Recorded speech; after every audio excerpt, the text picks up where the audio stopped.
Hello दोस्तों, जय हिंद, नमस्कार। मैं आपका एजुकेटर अमर आप लोग के बीच में उपस्थित हुआ हूं। तो दोस्तों, आज हम लोग भारतीय इतिहास को पढ़ेंगे। भारतीय इतिहास जो है ये आरआरबी एनटीपीसी के लिए इम्पोर्टेंट क्लास होगा।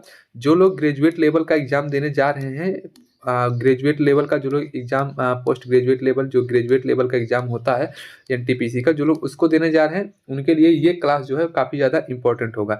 क्योंकि दोस्तों, इस क्लास के माध्यम से मैं 100 क्वेश्चन, इतिहास के टोटल 100 क्वेश्चन लेकर आया हूँ जो प्रीवियस ईयर एग्जाम में पूछे गए हैं। और ये मोस्ट इंपॉर्टेंट क्वेश्चन है, क्योंकि ये ऐसे क्वेश्चन नहीं है कि जो क्वेश्चन आप लोगों ने देखा नहीं है। ये क्वेश्चन मैक्सिमम एग्जाम में पूछा जाता है। जैसे अभी यूजी लेवल का एग्जाम हुआ था, पीजी लेवल का एग्जाम हुआ था इसके पहले 2025 वाला आरआरबी का, तो उसमें ये क्वेश्चन पूछे जा चुके हैं। किसी न किसी शिफ्ट में, किसी न किसी जगह ये क्वेश्चन जो है मेरे भाई पूछे गए हैं। ठीक है, तो इन क्वेश्चनों को लगभग 20 से 30 मिनट में हम लोग इसको पूरा करेंगे। और अगर क्वेश्चन आप लोगों को, वैसे क्वेश्चन बहुत हार्ड क्वेश्चन नहीं है, नॉर्मली ऐसे ही क्वेश्चन बनते हैं एनटीपीसी का। इसके पहले मैं अपने बारे में बता दूं तो मैं खुद एनटीपीसी का एग्जाम जो है निकाल चुका हूं। सीबीटी 1 एक बार मैं क्लियर कर चुका हूं। ठीक है, उसके बाद मैं रेलवे का जो एएलपी का होता है, एएलपी भी मैं निकाला हूं। ठीक है, ये भी मैं निकाला हूँ। तो इससे मुझे एक्सपीरियंस है, क्योंकि मैं इससे रेलवे से रिलेटेड मैं एग्जाम दे रहा हूँ। तो जीके जीएस कहाँ से क्या पूछता है, क्या पूछता है, तो इसके बारे में मुझको एक्सपीरियंस है, क्योंकि मैंने 2 एग्जाम लगातार, एएलपी का भी और एनटीपीसी का जो 2025 का था, उसको मैं लगातार दो एग्जाम निकाला हूँ। ठीक है, तो इससे आप लोग निश्चिंत रहिएगा कि जो चीज़ मैं यहाँ पर करा रहा हूँ, जो क्वेश्चन करा रहा हूँ, अगर ये भी आप लोग मतलब कहने का मतलब है, ये क्वेश्चन जो मैं करा रहा हूँ, ये क्वेश्चन कहीं न कहीं पूछे ही जाएँगे आपके एग्जाम में, एनटीपीसी के एग्जाम में। ठीक है, तो ये इसी तरीके से जैसे भारतीय इतिहास का आज मैं करा रहा हूँ, इसके बाद हम लोग जियोग्राफी का भी करेंगे। ठीक है, हिस्ट्री हो गया, जियोग्राफी का भी हम लोग करेंगे। ठीक, साइंस का भी हम लोग करेंगे और पॉलिटी का भी हम लोग करेंगे। तो लगभग 4 से 5 क्लास मैं ऐसे 20 से 30 मिनट के, या फिर बहुत लंबा जाएगा तो अगर क्वेश्चन और बढ़ाऊँगा तो 1 घंटे जाएगा। तो ऐसे 4 से 5 क्लास करूँगा, तो उसमें से आप लोगों को काफ़ी चीज़ें आप लोग को जानकारी के लिए मिल जाएँगी। ठीक है दोस्तों? तो स्टार्ट करते हैं आज का सेशन। तो सबसे पहले पहला क्वेश्चन है आज का कि जो हड़प्पा सभ्यता है, हड़प्पा सभ्यता की खोज किस वर्ष हुई थी? इसका पूछा है कि किस वर्ष हड़प्पा सभ्यता की खोज हुई थी। तो मेरे भाई, इसका सही जवाब हो जाएगा 1921 में हड़प्पा सभ्यता की खोज हुई थी। ठीक है, क्वेश्चन और बनता है कि हड़प्पा सभ्यता की खोज किया किसने था? किसने किया था? तो राय बहादुर दयाराम साहनी ने। किसने? दयाराम दयाराम साहनी ने इसकी खोज की थी। किसने की थी? दयाराम साहनी ने 1901 में इसकी खोज की थी हड़प्पा सभ्यता की। ठीक है, कब की थी हड़प्पा सभ्यता की खोज? 1901 में, 1921 में की थी। दयाराम साहनी ने इसकी खोज की थी हड़प्पा सभ्यता की। ठीक है, तो यहाँ से यही क्वेश्चन बनता है कि हड़प्पा सभ्यता की खोज किसने की थी और मतलब किसके द्वारा इसकी खोज किया गया था? तो दयाराम साहनी जी के द्वारा 1921 में इसकी खोज की गई थी। ठीक है, नेक्स्ट क्वेश्चन है मेरे भाई, दूसरा क्वेश्चन है। दूसरा क्वेश्चन आप लोग को एक स्क्रीन पर दिख रहा होगा कि सिंधु घाटी सभ्यता का पत्तन नगर या जिसको बंदरगाह भी कहा जाता है। ठीक है, सिंधु घाटी सभ्यता का बंदरगाह कौन सा था? तो इसका सही जवाब है मेरे दोस्तों, लोथल जो है ये सिंधु घाटी सभ्यता का बंदरगाह है। लोथल लोथल जो है मेरे भाई, ये गुजरात में स्थित है। गुजरात में ये लोकेटेड है। कहाँ लोकेटेड है? तो गुजरात में ये लोकेटेड है, क्योंकि क्वेश्चन पूछा जाता है कि लोथल कहाँ स्थित है, तो ये गुजरात में स्थित है। ठीक है, और क्वेश्चन बनता है लोथल से। तो लोथल जो है ये भोगवा नदी के तट पर है। कहाँ है? भोगवा नदी के तट पर है। किस नदी के तट पर? भोगवा नदी के तट पर है लोथल। ठीक है, और इसकी खोज किसने किया था? तो इसका खोज जो था ये एस आर राव ने इसकी खोज की थी। किसने? एस आर राव ने इसकी खोज की थी। S R Rao. ठीक मेरे भाई, तो इसको भी याद रखिएगा कि जो लोथल है ये गुजरात में लोकेटेड है, भोगवा नदी के तट पर। एस आर राव ने इसकी खोज की थी। ये सिंधु घाटी सभ्यता का एक पत्तन नगर था, यानी कि एक बंदरगाह था। ठीक है, अगले क्वेश्चन की तरफ चलते हैं। अगला क्वेश्चन है, नेक्स्ट क्वेश्चन जो है, क्वेश्चन है मृतकों का टीला। मृतकों का टीला किसे कहा जाता है? मृतकों का टीला किसे कहा जाता है? ये भी क्वेश्चन कई बार पूछा गया है। मतलब इतना इम्पोर्टेंट है ये वाला क्वेश्चन कि कई एग्जामों में ये क्वेश्चन पूछा गया है कि मृतकों का टीला किसे कहा जाता है। तो जो मोहनजोदड़ो है, मोहनजोदड़ो को मृतकों का टीला कहा जाता है। ठीक है, मोहनजोदड़ो की खोज कब हुई थी? वही 1921-22 में। तो 1922 में मोहनजोदड़ो की खोज हुई थी। मोहनजोदड़ो की खोज करने वाला कौन था? तो मोहनजोदड़ो की खोज किसने किया था? तो आर.डी. राखालदास बनर्जी। ठीक है, आर.डी. बनर्जी ये लिखा रहता है यार, राखालदास राखालदास बनर्जी इसकी खोज करने वाले हैं। ठीक है, कौन है? राखालदास बनर्जी इसकी खोज करने वाले हैं मोहनजोदड़ो की। ठीक है, और मोहनजोदड़ो को क्या कहा जाता है? मृतकों का टीला कहा जाता है। क्या कहा जाता है इसको? इसको मृतकों का टीला कहा जाता है। ठीक है, नेक्स्ट क्वेश्चन की तरफ चलते हैं। अगला क्वेश्चन है, नेक्स्ट क्वेश्चन। ठीक है, नेक्स्ट क्वेश्चन है कि वेदों की संख्या कितनी है? तो वेदों की संख्या कितनी है? 4 वेद हैं। कितने वेद हैं? 4 वेद हैं। चारों वेदों का नाम पूछता है। तो ऋग्वेद, क्या क्या नाम है? ऋग्वेद, यजुर्वेद, सामवेद और अथर्ववेद। ठीक है, ये 4 वेद होते हैं। इनमें से जो ये ऊपर के 3 वेद हैं, ये 3 वेद, इन तीनों को वेद त्रयी भी कहा जाता है। वेद त्रयी कहा जाता है इन तीनों को। क्या कहा जाता है? वेद त्रयी के नाम से भी इन तीनों को जाना जाता है, वेद त्रयी के नाम से। ठीक है, ऋग्वेद, यजुर्वेद और सामवेद को। इसमें मेरे भाई जो ऋग्वेद है, ऋग्वेद ये भी क्वेश्चन बनता है। जो ऋग्वेद है हमारा, ऋग्वेद ये सबसे प्राचीन वेद है। सबसे प्राचीन वेद जो है ये ऋग्वेद जो है, ये सबसे प्राचीन वेद है। यहाँ से भी ये भी क्वेश्चन पूछा गया है कई बार कि चारों वेदों में से सबसे प्राचीन वेद कौन सा है? तो ऋग्वेद जो है ये सबसे प्राचीन वेद हो जाएगा। ठीक है, तो इस क्वेश्चन का आंसर क्या था कि वेदों की संख्या कितनी है? 4 है। अगला क्वेश्चन है गायत्री मंत्र का उल्लेख किस वेद में है? गायत्री मंत्र का उल्लेख किस वेद में है? तो गायत्री मंत्र का उल्लेख जो है ये ऋग्वेद में है। किसमें है? ये ऋग्वेद में गायत्री मंत्र का उल्लेख है। और ऋग्वेद के तीसरे मंडल में, किसमें? तीसरे मंडल में इसमें ऋग्वेद का उल्लेख दिया गया है। ठीक है, और जो ऋग्वेद है ये किसको समर्पित है? किस देवता को? तो सावित्री को ये समर्पित है, सावित्री को। ठीक है, तो इसका सही जवाब हो जाएगा ऋग्वेद। आगे बढ़ते हैं, अगले क्वेश्चन की तरफ चलते हैं। हमारा अगला क्वेश्चन है कि भारतीय संगीत का जनक, ठीक है, भारतीय संगीत का जनक किस वेद को माना जाता है? तो भारतीय संगीत का जनक किसे माना जाता है? तो जो सामवेद है इसको भारतीय संगीत का जनक माना जाता है, क्योंकि इसमें संगीत से रिलेटेड सारी चीजें दी गई हैं, इसीलिए इसको भारतीय संगीत का जनक माना जाता है। वहीं जो यजुर्वेद है, यजुर्वेद में कर्मकांड दिए गए हैं। कर्मकांड जैसे जादू टोना, ये सब चीजें। और ज्यामिति के बारे में भी यजुर्वेद से ही मिलता है कि ज्यामिति का अध्ययन जो है ये भी यजुर्वेद में ही देखने को मिलता है। रेखा गणित जिसको बोलते हैं, रेखा गणित का अध्ययन जो है, रेखा गणित तो यजुर्वेद में देखने को मिलता है। ठीक है, तो इतनी चीजें आप लोगों को क्लियर हो गई होंगी, इसको आप लोग समझ याद रखिए। ठीक है, आगे बढ़ते हैं नेक्स्ट क्वेश्चन की तरफ। नेक्स्ट क्वेश्चन है कि सत्यमेव जयते कहाँ से लिया गया है? तो जो सत्यमेव जयते है ये मुंडकोपनिषद से लिया गया है, मुंडकोपनिषद। ठीक है, कहाँ से लिया गया? मुंडकोपनिषद। कितने उपनिषद हैं? तो टोटल 18 उपनिषद हैं, जिसमें से कुछ 18 है कि 108, चलिए ठीक है, जो भी होगा। तो इस 18 उपनिषद ही शायद 18 पुराण है, 108 उपनिषद है। 18 पुराण है, सॉरी। ठीक है, 18 पुराण है, 108 उपनिषद है। ठीक है, 4 वेद हैं। तो ये सब चीजें याद रखिएगा, छोटी छोटी चीजें हैं, पुराण, उपनिषद, वेद। ठीक, और ब्राह्मण ग्रंथ भी एक होता है, जिसे ब्राह्मण ग्रंथ जो होता है, ब्राह्मण ग्रंथ का मतलब होता है जो गुरु के सामने बैठकर लिखा गया ग्रंथ, उसको ब्राह्मण ग्रंथ भी कहते हैं। तो ये सब चीजें आप लोग याद रखिएगा। तो इसका सही जवाब हो जाएगा सत्यमेव जयते कहाँ से लिया गया था? तो सत्यमेव जयते मुंडकोपनिषद से लिया गया है। ठीक है, आगे बढ़ते हैं, अगले क्वेश्चन की तरफ चलते हैं। अगला क्वेश्चन है प्रथम बौद्ध संगीति का आयोजन कहाँ हुआ था? ठीक है, प्रथम बौद्ध संगीति का आयोजन कहाँ की गई थी? तो ये राजगृह में की गई थी। कहाँ की गई थी? राजगृह में की गई थी। इसको आप लोग याद रखिएगा एक ट्रिक से। मैं बता रहा हूँ, एक ट्रिक है। राबे पाकू, ठीक है।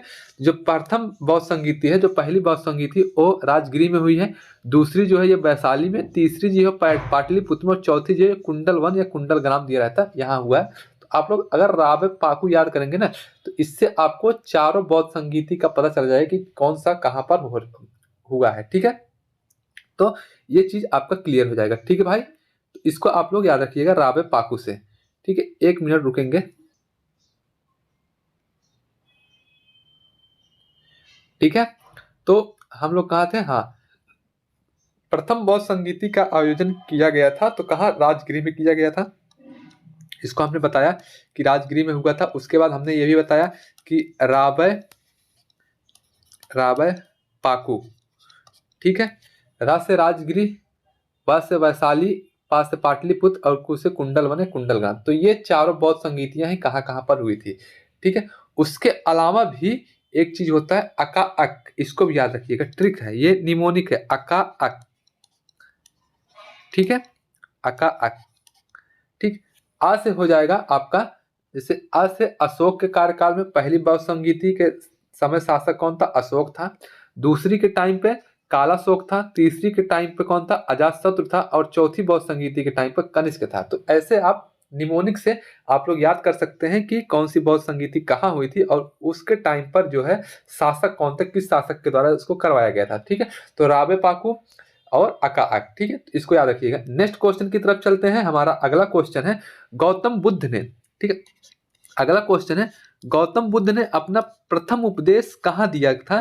तो गौतम बुद्ध ने अपना प्रथम उपदेश कहाँ दिया था मेरे भाई, तो गौतम बुद्ध ने अपना प्रथम उपदेश दिया था सारनाथ में। कहाँ दिया था, तो सारनाथ में, सॉरी, सारनाथ में अपना प्रथम उपदेश दिया था गौतम बुद्ध ने, ठीक है। जिसको क्या कहा जाता है, इसको गौतम बुद्ध से रिलेटेड जितने भी घटनाएं हुई हैं, तो उसको कुछ कहा जाता है, क्या कहा जाता है कि जैसे बौद्ध धर्म के अनुसार उन सब चीजों को, कई सारी चीजों को अलग अलग नाम से जाना जाता है।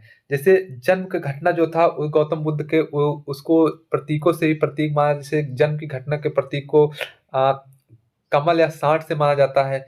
त्याग जो था, उनका गृह त्याग जो था, उसको घोड़ा के साथ, मतलब घोड़ा माना जाता है उसको एक प्रतीक के रूप में। ज्ञान प्राप्ति पीपल का पेड़ को प्रतीक माना जाता है। इस तरीके से कई प्रतीक भी माने जाते हैं। और मृत्यु जो था उसको स्तूप माना जाता है। तो ऐसे मतलब कई सारी चीजें हैं, माना जाता है। तो जो मैं पूछ रहा था, क्वेश्चन ये था कि जो उनको ज्ञान की प्राप्ति हुई थी उसको क्या कहा जाता है, तो उसको क्या कहा जाता है, जो ज्ञान की प्राप्ति हुई है उस घटना को धम्म चक्र प्रवर्तन कहा जाता है। धम्म चक्र प्रवर्तन, ठीक है। इस घटना को धम्म चक्र प्रवर्तन कहा जाता है।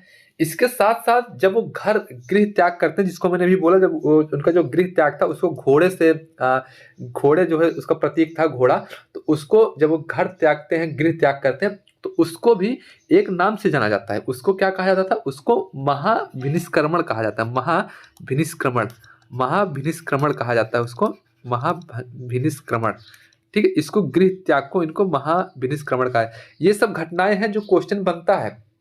साथ ही साथ जब उनको, मतलब ये हो गया ज्ञान की प्राप्ति, धम्मचक्र प्रवर्तन, और घर त्याग जो था वो महाभिनिष्क्रमण। और उनको जब उनकी मृत्यु होती है तो उसको क्या कहा जाता है, उसको महापरिनिर्वाण कहा जाता है। क्या कहा जाता है मेरे भाई, उसको महापरिनिर्वाण कहा जाता है। महापरिनिर्वाण, ठीक है।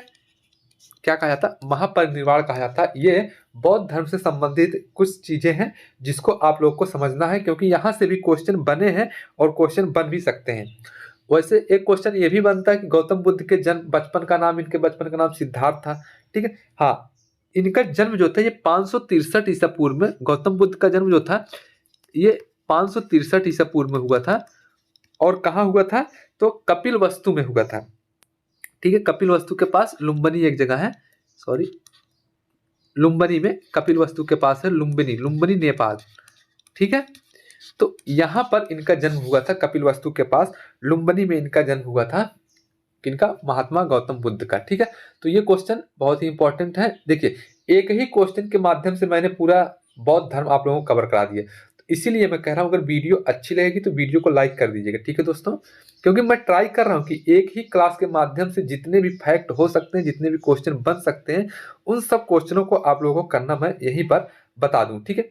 और इसमें अगर बहुत कठिन क्वेश्चन बनता है तो कई बार क्वेश्चन बना है कि जैसे जो बुद्ध का दर्शन है, दर्शन से ही समझिए कि जो बुद्ध दर्शन है वो किस भाषा में है, यानी कि जो बुद्ध थे वो अपना उपदेश किस भाषा में दिए थे। जैसे ये भी क्वेश्चन बना है, उपदेश उन्होंने किस भाषा में दिया था, तो पाली भाषा में इन्होंने अपना उपदेश दिया था, पाली भाषा में। वहीं यहाँ देखिए जैन धर्म का है, तो जैन धर्म में जो उपदेश दिया गया था वो प्राकृत भाषा में दिया गया था। ये दोनों भाषाएं जो थी ये आम जनमानुष की भाषाएं थी, जो आम जनता थी उनके द्वारा ये भाषाएं बोली जाती थी, पाली और प्राकृत, ठीक है। तो इन भाषाओं में जो था बौद्ध धर्म का उपदेश दिया गया था गौतम बुद्ध के द्वारा, ठीक है। तो आगे बढ़ते हैं नेक्स्ट क्वेश्चन की तरफ, ये आप लोग इसको कर ले जाएंगे, ठीक है। नेक्स्ट क्वेश्चन है, जैन धर्म के 24वें तीर्थंकर कौन थे? तो जैन धर्म के जो थे 24वें तीर्थंकर कौन थे? तो जैन धर्म के 24वें तीर्थंकर है मेरे भाई महावीर स्वामी, जो है ये जैन धर्म के 24वें तीर्थंकर हैं। कौन से तीर्थंकर है जैन धर्म के? तो 24वें तीर्थंकर है महावीर स्वामी। क्वेश्चन ये भी बनना है कि पहले तीर्थंकर कौन थे, प्रथम, ठीक है, प्रथम तीर्थंकर कौन थे? तो जैन धर्म के प्रथम तीर्थंकर जो है प्रथम तीर्थंकर, इनको ऋषभनाथ ना, आदिनाथ भी कहा जाता, आदिनाथ या ऋषभनाथ या ऋषभदेव, आदिनाथ इन्हीं का नाम है, ऋषभनाथ भी इन्हीं का नाम है,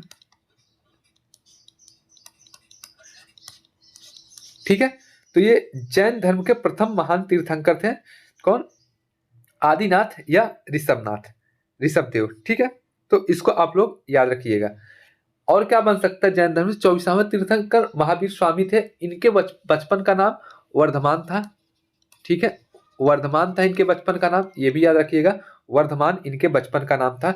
इन्होंने जो अपना पहला उपदेश दिया था, महावीर स्वामी ने अपना पहला उपदेश कहाँ दिया था? पावा में दिया था, पावा, पावा, पावापुरी या पावा में अपना पहला उपदेश दिया था, ठीक है।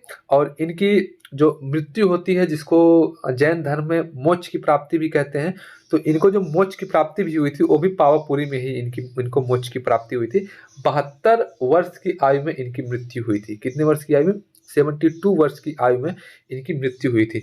जैन धर्म से एक चीज और पूछता है कि जैन धर्म में जो जिन शब्द होता है, जैन धर्म में एक शब्द होता है जिन, क्या होता है? जिन, जिन, जिन एक शब्द होता है। तो ये जो जिन होता है, ये जैन जो होता है ये जिन से बना होता है। जो जिन होता है इसका शाब्दिक अर्थ होता है विजेता, ठीक है, विजेता होता है। विजेता जो होता है ये जैन धर्म से रिलेटेड, यानी कि जिन का शाब्दिक अर्थ जो होता है ये विजेता होता है।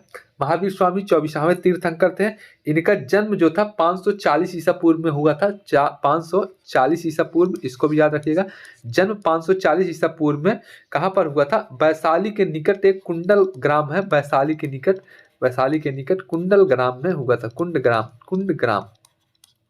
कुंडग्राम नामक स्थान पर इनका जन्म हुआ था।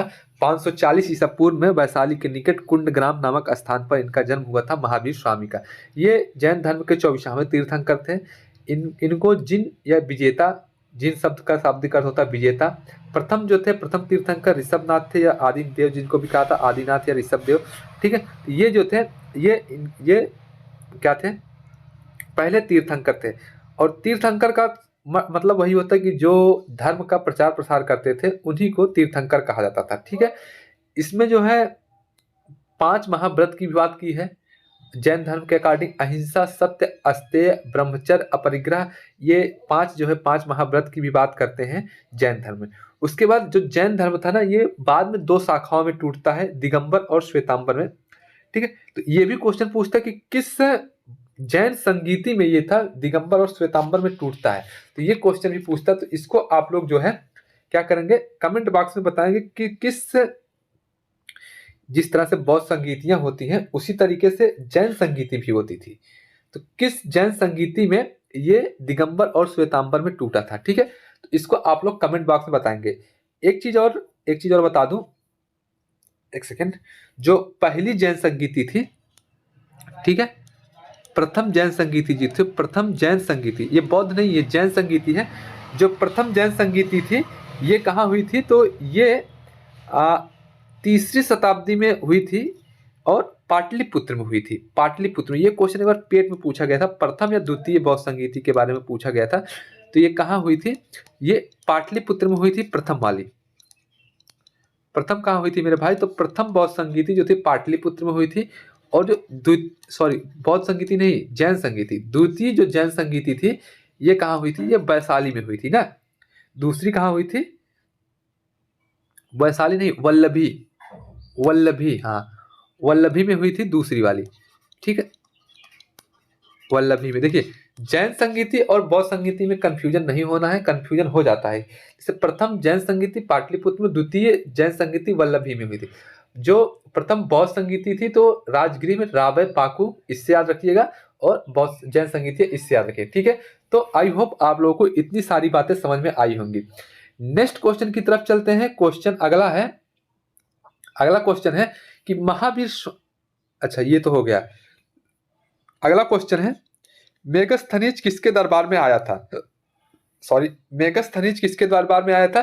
तो इसका सही जवाब हो जाएगा चंद्रगुप्त मौर्य के दरबार में मेगस्थनीज आया था, चंद्रगुप्त मौर्य के दरबार में। जो मेगस्थनीज है, मेगस्थनीज की एक बुक है, बहुत ही ज्यादा इंपॉर्टेंट है, इंडिका। इंडिका एक इसकी बुक है, ये काफी ज्यादा इंपॉर्टेंट है, काफी ज्यादा एग्जाम में पूछा गया है। और इंडिका में जम्मू एंड कश्मीर के प्रशासन के बारे में जिक्र किया गया है। तो ये जो था मेगस्थनीज चंद्रगुप्त मौर्य के दरबार में आया था, ठीक है। किसके दरबार में आया था? चंद्रगुप्त मौर्य के दरबार में आया था। चंद्रगुप्त मौर्य वही है जो नंद वंश के अंतिम शासक घनानंद को हराकर चाणक्य की सहायता से, चाणक्य इसके गुरु समझ लीजिए, तो चाणक्य यानी कि कौटिल्य की सहायता से घनानंद को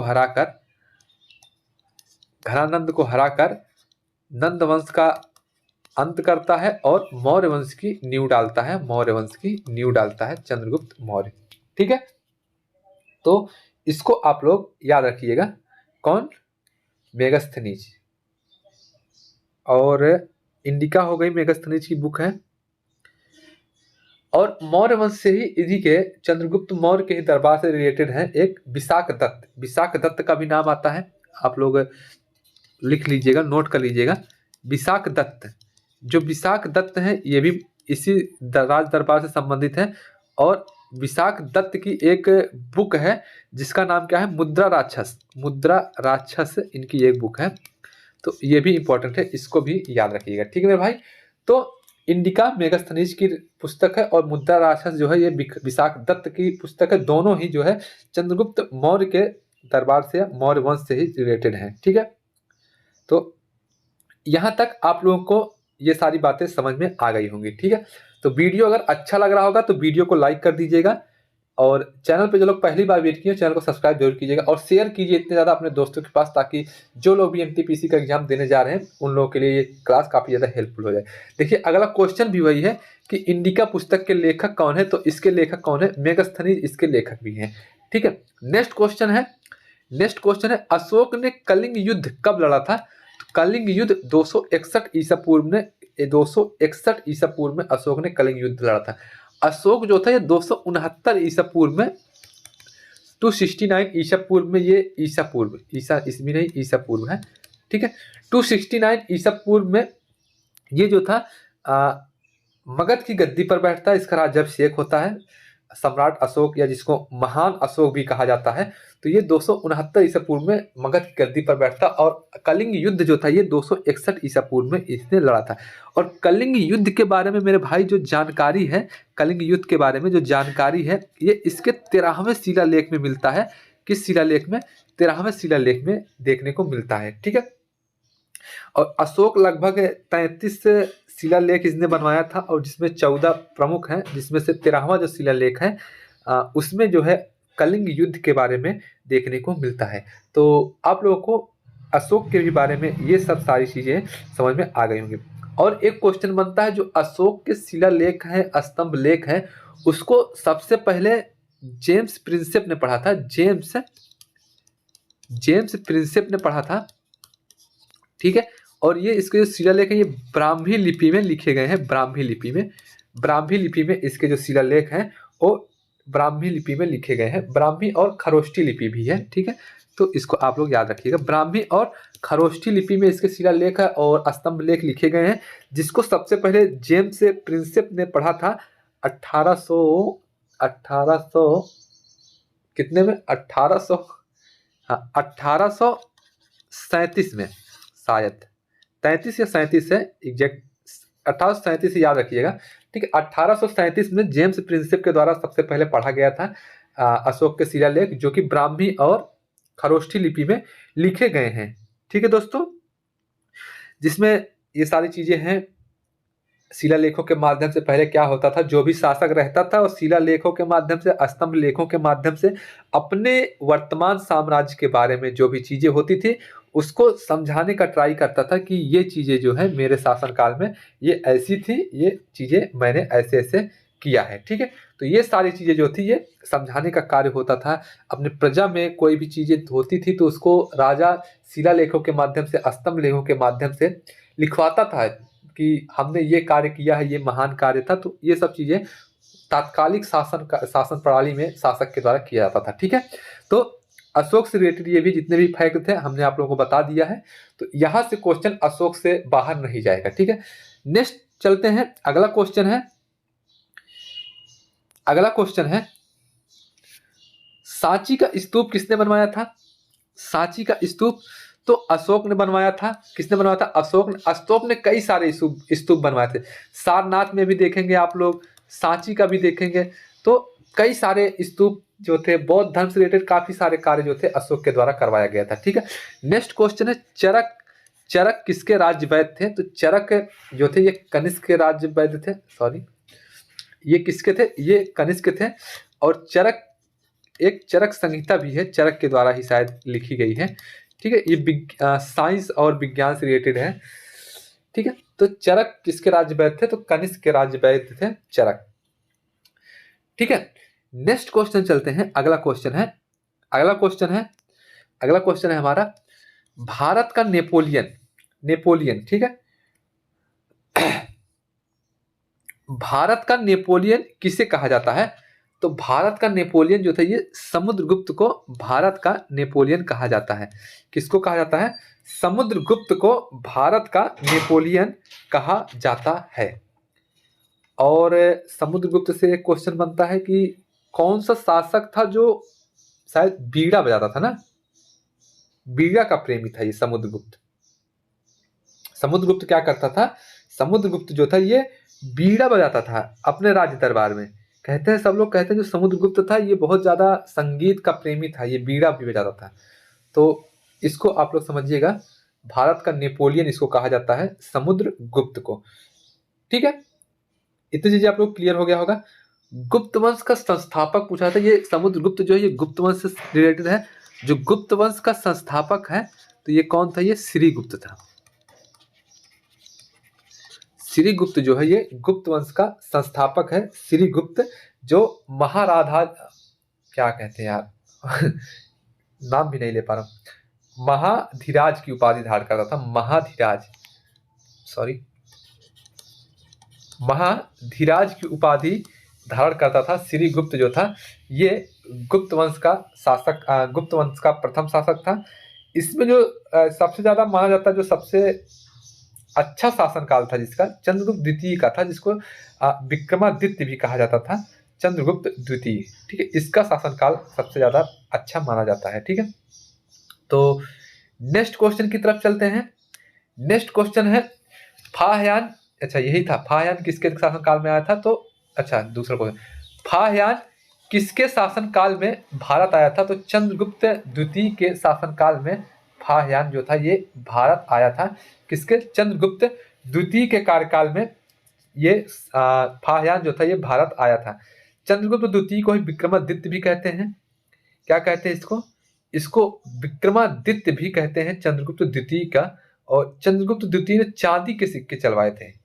क्या करवाया था इसने चांदी का सिक्का भी चलवाया था। चंद्रगुप्त द्वितीय ने चांदी का सिक्का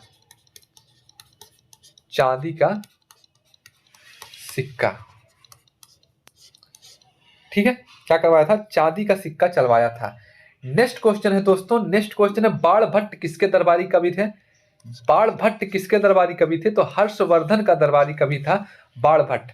बाणभट्ट की दो पुस्तकें हैं, बहुत ज्यादा इंपॉर्टेंट है। बाणभट्ट की एक हर्षचरित है, हर्षचरित, ठीक है, और बाणभट्ट का एक पुस्तक है कादंबरी। हर्षचरित और कादंबरी दोनों जो है काफी ज्यादा मोस्ट इंपॉर्टेंट बुक है, बाणभट्ट के द्वारा लिखी गई दो पुस्तक है हर्षवर्धन का, ठीक है। हर्षवर्धन वही शासक था जिसने प्रयाग में कुंभ का भी आयोजन करवाया था, तो इसको भी याद रखिएगा, कुंभ का आयोजन इसने ही करवाया था। प्रत्येक 12 साल में महाकुंभ लगता है, और प्रत्येक 12 साल में महाकुंभ लगता है। महाकुंभ भी चार जगह, हाँ, 4 जगह पर महाकुंभ लगता है, ठीक है। इसको भी आप लोग याद रखिएगा, और प्रत्येक 12 साल में लगता है, ठीक है। नेक्स्ट क्वेश्चन है ह्वेनसांग जो है, ये भी बहुत कई बार पूछा गया है। ह्वेनसांग जो है, ह्वेनसांग किसके शासनकाल में भारत आया था? ह्वेनसांग किसके शासनकाल में भारत आया था? तो ह्वेनसांग जो था ये हर्षवर्धन के शासनकाल में भारत आया था। ह्वेनसांग जिसको CNC भी कहा जाता शायद ना, इसको क्या कहा जाता है? चाइनीज लैंग्वेज में इसको क्या कहा जाता है? CNC ऐसे कुछ कहा जाता है, ठीक है। तो ये जो ह्वेनसांग था ये भी हर्षवर्धन के शासनकाल में भारत आया था। नेक्स्ट क्वेश्चन की तरफ चलते हैं। नेक्स्ट क्वेश्चन है एलोरा के कैलाश मंदिर का निर्माण किसने करवाया था? तो एलोरा का जो कैलाश मंदिर है इसका निर्माण करवाने वाला शासक था कृष्ण प्रथम। राष्ट्रकूट वंश से रिलेटेड है कृष्ण प्रथम, ठीक है। किस वंश से संबंधित है? राष्ट्रकूट वंश से संबंधित है कृष्ण प्रथम, एलोरा की मंदिर का, कैलाश मंदिर का निर्माण करवाने वाला। अगला क्वेश्चन है अंकोर वाट मंदिर का स्थापना कहाँ, अंकोर वाट मंदिर कहाँ है? ये क्वेश्चन कई बार पूछा है। ये एक हिंदू मंदिर है मेरे दोस्तों। ये जो अंकोर वाट मंदिर है ना, ये हिंदू मंदिर है, हिंदू मंदिर है, विश्व में हिंदू मंदिर है ये। इसका ये कहाँ पर? ये कंबोडिया में है। कहाँ पर है? कंबोडिया में है अंकोर वाट का मंदिर, ठीक है। आगे बढ़ते हैं अगले क्वेश्चन की तरफ। चोल वंश का संस्थापक, किस वंश का? चोल वंश का संस्थापक कौन है? तो चोल वंश का संस्थापक जो था, चोल वंश का संस्थापक कौन है? तो विजयालय चोल जो है, विजयालय चोल जो है, विजयालय, इसको विजयालय कहते हैं सीधा सीधा नाम। तो ये जो था ये चोल वंश का संस्थापक था, ठीक है। ये पर केसरी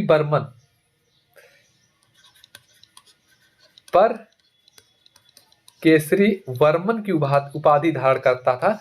पर केसरी वर्मन की उपाधि धारण करने वाला शासक था ये विजयालय, और इसने चोल वंश की स्थापना की थी, ठीक है। और बृहदेश्वर मंदिर भी इसी से रिलेटेड है, चोल वंश में ही उसका निर्माण हुआ था बृहदेश्वर मंदिर, इसको राजेश्वर मंदिर भी कहा जाता है, ठीक है। तो ये चीजें आप लोग याद रखेंगे, छोटी छोटी चीजें हैं। नेक्स्ट आगे बढ़ते हैं। अगला क्वेश्चन है विक्रमशिला विश्वविद्यालय की स्थापना किसने की थी? विक्रमशिला विश्वविद्यालय की स्थापना किसने की थी? तो जो विक्रमशिला विश्वविद्यालय है इसकी स्थापना धर्मपाल ने किया था। धर्मपाल कौन था? पाल वंश से रिलेटेड है, पाल वंश। और पाल वंश का संस्थापक जो था ये गोपाल था, ठीक है। गोपाल जो है ये पाल वंश का संस्थापक है। और जो धर्मपाल जो था ये पाल वंश का सबसे शक्तिशाली शासक जो था ये धर्मपाल था। लेकिन क्वेश्चन बनता है कि संस्थापक कौन है पाल वंश का? तो गोपाल आप लोग टिक करके आइए, क्योंकि ये गलती मेरे साथ भी हुई है कि मैं पाल वंश का संस्थापक कई बार नहीं, 1 ही 2 बार एग्जाम पूछा है। तो एग्जाम में अभी मैं दिल्ली पुलिस का एग्जाम देने गया था, उसमें भी मेरे शिफ्ट में एक क्वेश्चन आया था कि पाल वंश का संस्थापक कौन है, और मैं कंफ्यूज हो गया था। मतलब छोटी छोटी चीज़ों में भी बच्चे कंफ्यूज जाते हैं कि धर्मपाल कि गोपाल, तो इसमें मैं धर्मपाल लगा के चला था जो कि गलत हो गया था। तो इस नाते मैं बता रहा हूँ कि छोटी छोटी चीज़ें जो होती हैं ये आपको कभी न कहीं मतलब गलतियों से आपको सीख लेनी चाहिए। इससे आप लोग याद रखिएगा, जो पाल वंश है, पाल वंश का संस्थापक गोपाल है, ना कि धर्मपाल है। धर्मपाल जो है इसका सबसे शक्तिशाली शासक है पाल वंश का, ठीक है दोस्तों। नेक्स्ट क्वेश्चन है शून्य की खोज किसने की थी? तो आर्यभट्ट ने शून्य की खोज की थी। इनकी एक बुक भी है आर्यभट्टियम, ठीक है, ये इनकी बुक है, आर्यभट्टियम नामक एक बुक भी है आर्यभट्ट की, जिसने शून्य की खोज की थी। आगे बढ़ते हैं नेक्स्ट क्वेश्चन की तरफ। नेक्स्ट क्वेश्चन है मुद्रा राक्षस के लेखक कौन है? तो विशाख दत्त, ये मैंने अभी ऊपर करवाया। नेक्स्ट क्वेश्चन है भारत पर प्रथम मुस्लिम आक्रमण किसने किया था? ठीक है, तो ये क्वेश्चन अच्छा क्वेश्चन है और सोचने वाला क्वेश्चन भी है कि प्रथम मुस्लिम आक्रमण किसने कराया था? तो मोहम्मद बिन कासिम ने भारत पर प्रथम मुस्लिम आक्रमण किया था 712 में। ठीक है, 712 ईस्वी में।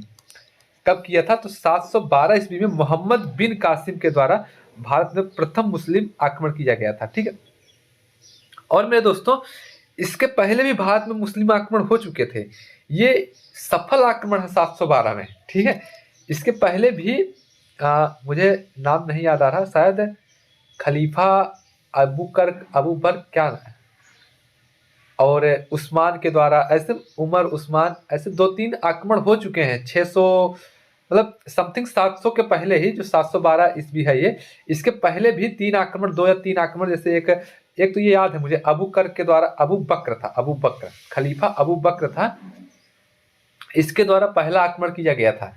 ये सफल आक्रमण नहीं था। इसके बाद भी 2 आक्रमण और हुए थे, उमर और उस्मान ने किया था, टाइम नहीं याद है, तो ये भी सफल नहीं था। बट मोहम्मद बिन कासिम ने जब 712 में आक्रमण किया था, तो ये पहला सफल आक्रमण था मुस्लिम के द्वारा, कि ये पहला मुस्लिम सफल आक्रमण था मोहम्मद बिन कासिम के द्वारा। ठीक है, 712 ईस्वी में पूछा जाता है क्वेश्चन, अच्छा क्वेश्चन है, इस नाते बताया। ठीक है, नेक्स्ट क्वेश्चन है सोमनाथ मंदिर को किसने लूटा था? तो सोमनाथ मंदिर को महमूद गजनबी ने 1025 में लूटा था। कब लूटा था? 1025 में लूटा था। ठीक है, और एक क्वेश्चन बनता है, जो महमूद गजनबी है ये 17 बार भारत पर आक्रमण किया था, 17 बार, 16 बार तो सफल हुआ था, मतलब 17वीं बार शायद असफल हो गया था, वही लास्ट इसका था, उसके बाद ये इसका काम तमाम हो गया। ठीक है, तो 1025 में महमूद गजनबी सोमनाथ पर आक्रमण करता। सोमनाथ मंदिर गुजरात में है। कहाँ पर लोकेटेड है ये मेरे भाई, ये गुजरात में लोकेटेड है। और इसका निर्माण जो था, ये भीमदेव, शायद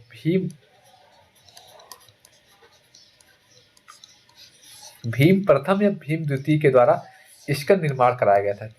ठीक है, देखिए इधर का जो चीजें हैं, मैं आप लोग को सीरियसली बता रहा हूँ, जो मतलब ये नहीं है कि अपनी बड़ाई, जो मिडुअल हिस्ट्री है, मिडुअल हिस्ट्री बहुत ज़्यादा याद करने वाली चीज़ें हैं, ये बहुत कन्फ्यूजन होता, और ये मिडुअल हिस्ट्री पता नहीं कैसे मेरा इंटरेस्ट ही नहीं है इसमें, इसको मैं ज़्यादा पढ़ता ही नहीं मिडुअल हिस्ट्री। मॉडर्न और जो प्राचीन है, मतलब क्या बोलते हैं उसको, एशियंट, ये दोनों जो मॉडर्न और एशियंट है, ये रुचि इसमें बहुत ज़्यादा, इसको पढ़ने में मज़ा आता है। तो आप लोग के भी साथ ऐसा होता होगा। तो जो ये मिडुअल वाला है, मिडुअल का काफ़ी चीज़ें जो मुझको आता भी रहता है, मैं उसको भी नहीं समझा पाता हूँ, और उसमें भी मैं कंफ्यूज जाता हूँ। तो इधर का जो मिडुअल वाला है, थोड़ा सा अगर इसमें कुछ ऊपर नीचे होता है तो इसको आप लोग एडजस्ट कीजिएगा, बट कोशिश रहेगी कि इसको भी अच्छे से समझाने की ट्राई करूँगा।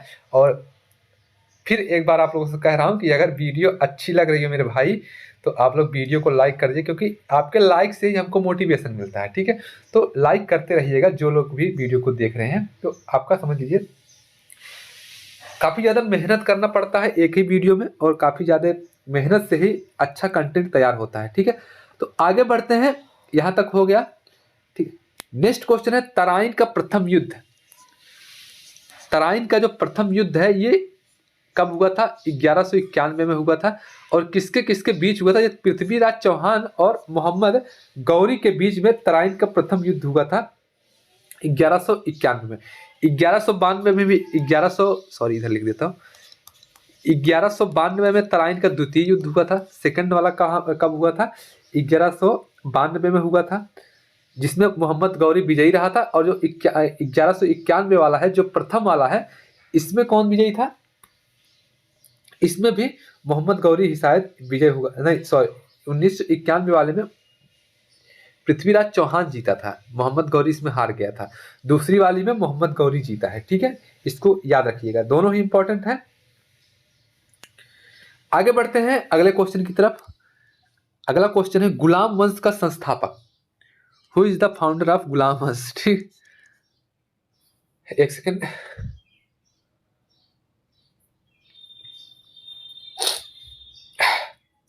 गुलाम वंश का संस्थापक कौन था?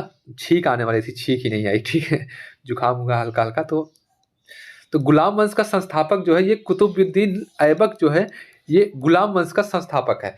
गुलाम वंश को ही मेरे भाई इसको ममलूक वंश भी कहते हैं, ममलूक वंश, ममलूक वंश, ममलूक वंश भी कहते हैं गुलाम वंश को। कौन सा? ममलूक वंश या मामलूक वंश।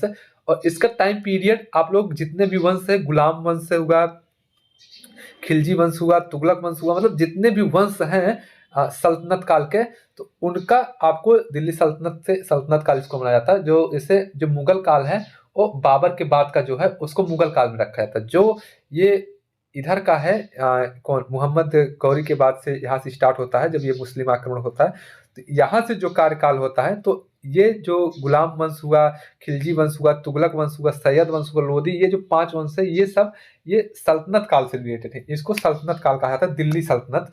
ठीक है, तो जो ममलूक वंश है या जिसको गुलाम वंश कहते हैं, इसका जो टाइम पीरियड है ये 1206 से 1290 तक है, 1290 ईस्वी तक है दोस्तों। ठीक है, तो इसको आप लोग याद रखिएगा, 1206 से 1290 ईस्वी तक है गुलाम वंश या जिसको ममलूक वंश कहते हैं। कुतुबुद्दीन ऐबक जो था इसका संस्थापक था या 1206 में इसकी स्थापना करता। स्थापना कैसे होता? जो मोहम्मद गौरी था, गौरी ही था ना, छोड़िए स्थापना कैसे होता है उसको छोड़िए, इतना समझिए कि गुलाम वंश का संस्थापक जो है कुतुबुद्दीन ऐबक है। 1206 से 1290 में जो तक इसका टाइम पीरियड है, 1206 में इसकी स्थापना होती है। इसको ममलूक वंश भी कहा जाता है। ठीक है, और कुतुबुद्दीन ऐबक को एक बहुत ही उपाधि प्राप्त, बहुत ही इंपॉर्टेंट है ये क्वेश्चन कई बार पूछा गया है। इसको लाख बख्श भी कहा जाता है, लाख बख्श की उपाधि से इसको नवाजा जाता है। कुतुबुद्दीन ऐबक को लाख बख्श की उपाधि से नवाजा जाता है, यानी कि लाखों का दान देने वाला। क्या? लाखों का दान देने वाला। और एक कुरान खान भी इसको कहा जाता है, कुरान खान, कुरान खान, कुरान खान, यानी कि कुरान का अध्ययन करने, यानी कुरान पढ़ा हुआ है, कुरान का पाठ करने वाला या कुरान का अध्ययन करने वाला। तो इसको ये 2 उपाधियां भी प्राप्त हैं, इंपॉर्टेंट है, पूछ भी सकता है। ठीक है, अगला क्वेश्चन है, नेक्स्ट क्वेश्चन, वही देखिए यहाँ लिखा भी है, मैं इसको बोल भी रहा था। ठीक, लाख बख्श के नाम से किसे जाना जाता? तो कुतुबुद्दीन ऐबक को लाख बख्श के नाम से जाना जाता, और क्या नाम से जाना जाता? और कुरान खां के नाम से भी जाना जाता है, इसको भी याद रखिए, कुरान खां के नाम से। ठीक है, नेक्स्ट क्वेश्चन है, नेक्स्ट क्वेश्चन क्या कह रहा है कि कुतुब मीनार का निर्माण कार्य किसने पूरा करवाया था? तो इल्तुतमिश ने इसको पूरा करवाया था। ठीक है, स्टार्ट किसने करवाया था? तो कुतुबुद्दीन ऐबक ने, केबीए, कुतुबुद्दीन ऐबक। ठीक है, इसने स्टार्ट करवाया था, केबीटी नहीं, कुतुबुद्दीन तुगलक नहीं, एमबीटी नहीं है, केबीए लिखा हूं, मतलब कुतुबुद्दीन ऐबक, इसने इसको स्टार्ट करवाया था। और पूरा किसने करवाया था? तो इल्तुतमिश ने इसको पूरा करवाया था, इल्तुतमिश ने इसको पूरा करवाया था। ठीक है, और इल्तुतमिश पहला शासक है जो ये सुल्तान अपने आप को घोषित करता है गुलाम वंश में, क्योंकि इसके पहले के जितने भी शासक थे सब अपने आप को गुलाम कहते थे, यानी कि क्या कहते थे? खलीफा का गुलाम अपने आप को मानते थे। ये जो इल्तुतमिश था ये खलीफा के बजाय ये सुल्तान पद की स्वीकृति मतलब खुद को देने लगा और खुद पहला सुल्तान की उपाधि धारण किया था। कौन? इल्तुतमिश। ठीक है, और इल्तुतमिश की ही बेटी है रजिया सुल्तान। ये जो नीचे रजिया सुल्तान दिख रहा है, क्वेश्चन अभी आएगा, ये जो रजिया सुल्तान दिख रही है ये इल्तुतमिश की ही बेटी है रजिया सुल्तान। तो ये भी इंपॉर्टेंट है रजिया सुल्तान। एक क्वेश्चन और बनता है कुतुबुद्दीन ऐबक से, इसमें इंपॉर्टेंट कुतुबुद्दीन ऐबक है। 2.5 दिन का झोपड़ा भी कुतुबुद्दीन ऐबक ही बनवाया था, 2.5 दिन का झोपड़ा भी कुतुबुद्दीन ऐबक ने बनवाया था। ठीक है, अगले क्वेश्चन की तरफ चलते हैं। अगला क्वेश्चन है दिल्ली की प्रथम महिला शासिका, दिल्ली की प्रथम महिला शासिका कौन थी? तो रजिया सुल्तान थी। अभी हमने बताया कि जो रजिया सुल्तान है ये इल्तुतमिश की पुत्री है। एक क्वेश्चन, ये डायलॉग नहीं है, रजिया गुंडों के बीच में फंस गई, तो ये रियल में रजिया सुल्तान के साथ ऐसा हुआ था। इनको चारों तरफ से घेर लिया गया था और इसको बंदी बना के तब जाकर एक इल्तुतमिश के द्वारा ही एक संस्था चलाई गई थी जिसको क्या बोलते हैं, तुर्कान चहलगानी, तुर्क ए चहलगानी, तुर्क ए चहलगानी, चहलगानी, ठीक है। जो ये तुर्क चहलगानी थी, ये 40 तुर्कों की एक संस्था थी, 40 तुर्कों की एक संस्था थी। तो ये इल्तुतमिश ने चलाया था। इसमें जैसे जो तुर्क थे, जो बड़े सामंती थे, मतलब जो बड़े थे, वो लोग इसमें समझ लीजिए मंत्रिमंडल की तरह था ये, उसमें ये लोग शामिल थे। तो इन्हीं के प्रस्ताव से, इन्हीं के द्वारा, इन्हीं के विचार विमर्श से कार्यकाल होता था। जो शासन राजा, जो शासक रहता था, वो इन्हीं के अकॉर्डिंग ही थोड़ा बहुत कार्य चलता था। तो ये लोग क्या थे, ये रजिया सुल्तान से इस नाते, जैसे होता नहीं, अभी भी भारत देश में ऐसा है कि कहीं ना कहीं लड़कियों को दबाया जाता है, ठीक है। वर्तमान स्थिति में आप लोग देखेंगे लड़कियों की, फीमेल्स को कहीं ना कहीं दबाया जाता है। पुरुष सत्ता, पुरुष प्रधान समाज है, तो पुरुष सत्ता की बात करता। तो ये चीज उस टाइम भी थी। तो रजिया सुल्तान पहली मुस्लिम महिला शासिका या पहली महिला शासिका बनती है। तो कहीं ना कहीं इन लोगों के अंदर ये था कि ये कि महिला कैसे हम लोगों के ऊपर शासन कर सकती है। तो उस लिए इन लोगों ने, ये जो 40 लोग थे तुर्क चहलगानी के, तो ये लोग अपना विचार विमर्श करके इसको हटाने के चक्कर में आपस में ही गुट बनाकर इसको हटवा देते हैं। और इसके बाद रजिया सुल्तान का एक भाई था, वो जो है वो गद्दी पर बैठता है और इस तरीके से आगे कार्यकाल चलता रहता है। फिर बाद में खिलजी वंश की स्थापना होती है, ठीक है। खिलजी वंश की स्थापना जलालुद्दीन फिरोज खिलजी करता है। जलाल, जिसको आप लोग मूवी में देखे भी होंगे, जलालुद्दीन वाला, ठीक है। तो वो फिर खिलजी वंश की स्थापना भी करता है, ठीक है। तो ये सारी चीजें हैं यहाँ से रजिया सुल्तान, ठीक। नेक्स्ट है जो लौह एवं रक्त की नीति किसने अपनाई थी। लौह एवं रक्त की नीति किसने अपनाई थी। तो बलबन जो था, ये लौह एवं रक्त की नीति अपनाया था। माना जाता है जो बलबन था ना, बलबन ये बहुत ज्यादा मतलब वृद्ध अवस्था में था। कहते हैं कि ये, मुझे एग्जैक्ट नहीं याद आ रहा है कि कितने साल का था, बट ये मतलब मोटी मोटा कहने का मतलब था कि ये शासन करने के हाल, ऐसे नहीं कह सकते कि शासन करने के हालत में नहीं था, बट ये ऐसा था कि ये, इसकी एज काफी ज्यादा हो गई थी। तो ये जो 40 तुर्क अमीर था, ये गुलाम का संगठन था जो तुर्क चहलगानी वाला।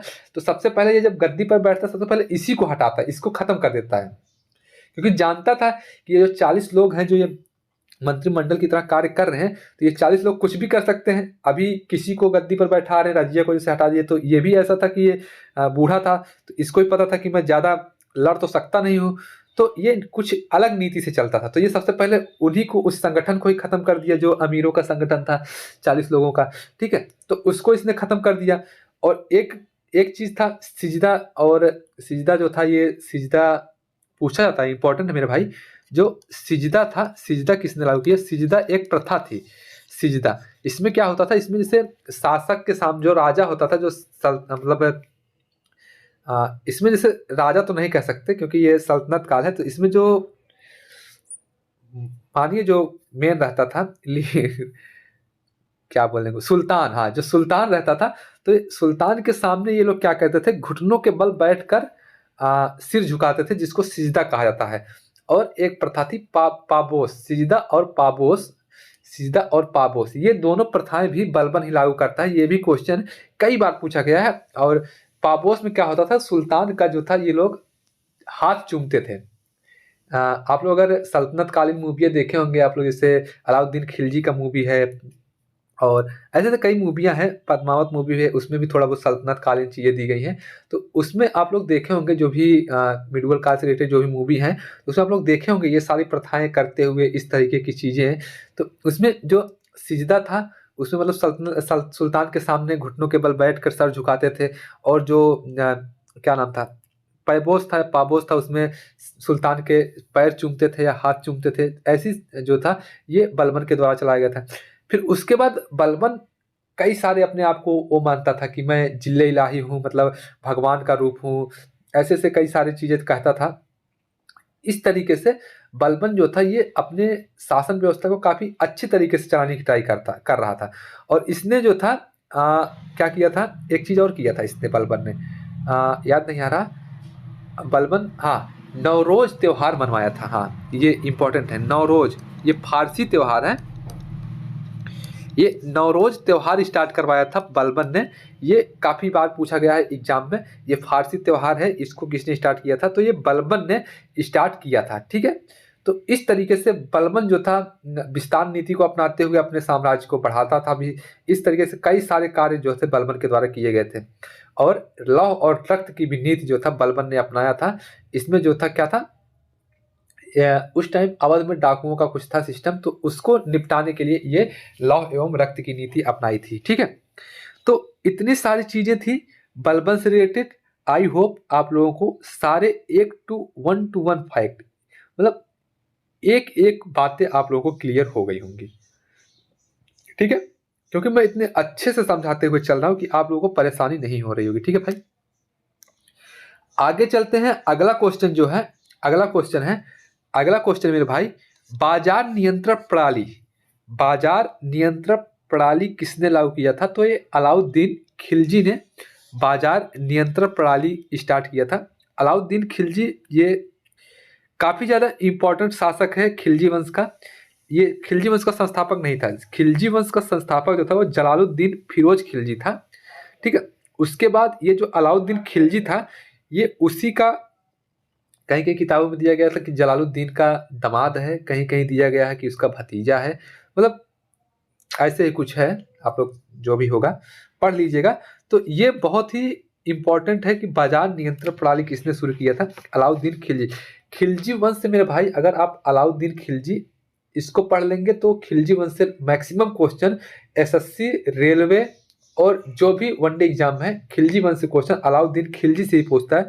क्योंकि खिलजी वंश में सबसे इंपॉर्टेंट शासक जो था यही था अलाउद्दीन खिलजी ही खिलजी वंश का सबसे इंपॉर्टेंट शासक है। ठीक है, बाजार नियंत्रण प्रणाली की स्थापना भी की थी इसने। ये घोड़ों को भी दगवाता था शायद। हाँ, घोड़ों को दगवाने का भी प्रथा इसने ही स्टार्ट किया था, अलाउद्दीन खिलजी ने ही। ठीक है, तो ये सारी चीजें जो थी ये खिलजी वंश से संबंधित है, अलाउद्दीन खिलजी से संबंधित है ये सारी चीजें। ठीक है, नेक्स्ट क्वेश्चन है, अभी कुछ और याद आएगा तो उसको ही बताऊंगा। ठीक है, नेक्स्ट क्वेश्चन है अमीर खुसरो किसके दरबारी कवि थे? तो अलाउद्दीन खिलजी के दरबारी कवि थे अमीर खुसरो। अमीर खुसरो को तोताए हिंद भी कहा जाता है। क्या कहा जाता है? तोता ए हिंद, तोता ए हिंद कहा जाता है इनको। कई बार क्वेश्चन बना है तोता ए हिंद किसे कहा जाता है? तो अमीर खुसरो को तोता ए हिंद के नाम से भी जाना जाता है, अमीर खुसरो को। ठीक है दोस्तों, नेक्स्ट क्वेश्चन पर चलते हैं। अगला क्वेश्चन है इब्न बतूता। इब्न बतूता किसके शासनकाल में आया था? तो इब्न बतूता किसके शासनकाल में आया था? तो मोहम्मद बिन तुगलक के कार्यकाल में। किसके कार्यकाल में? मोहम्मद बिन तुगलक के कार्यकाल में इब्न बतूता भारत आया था। ठीक है, ये है इंपॉर्टेंट है मोहम्मद बिन तुगलक।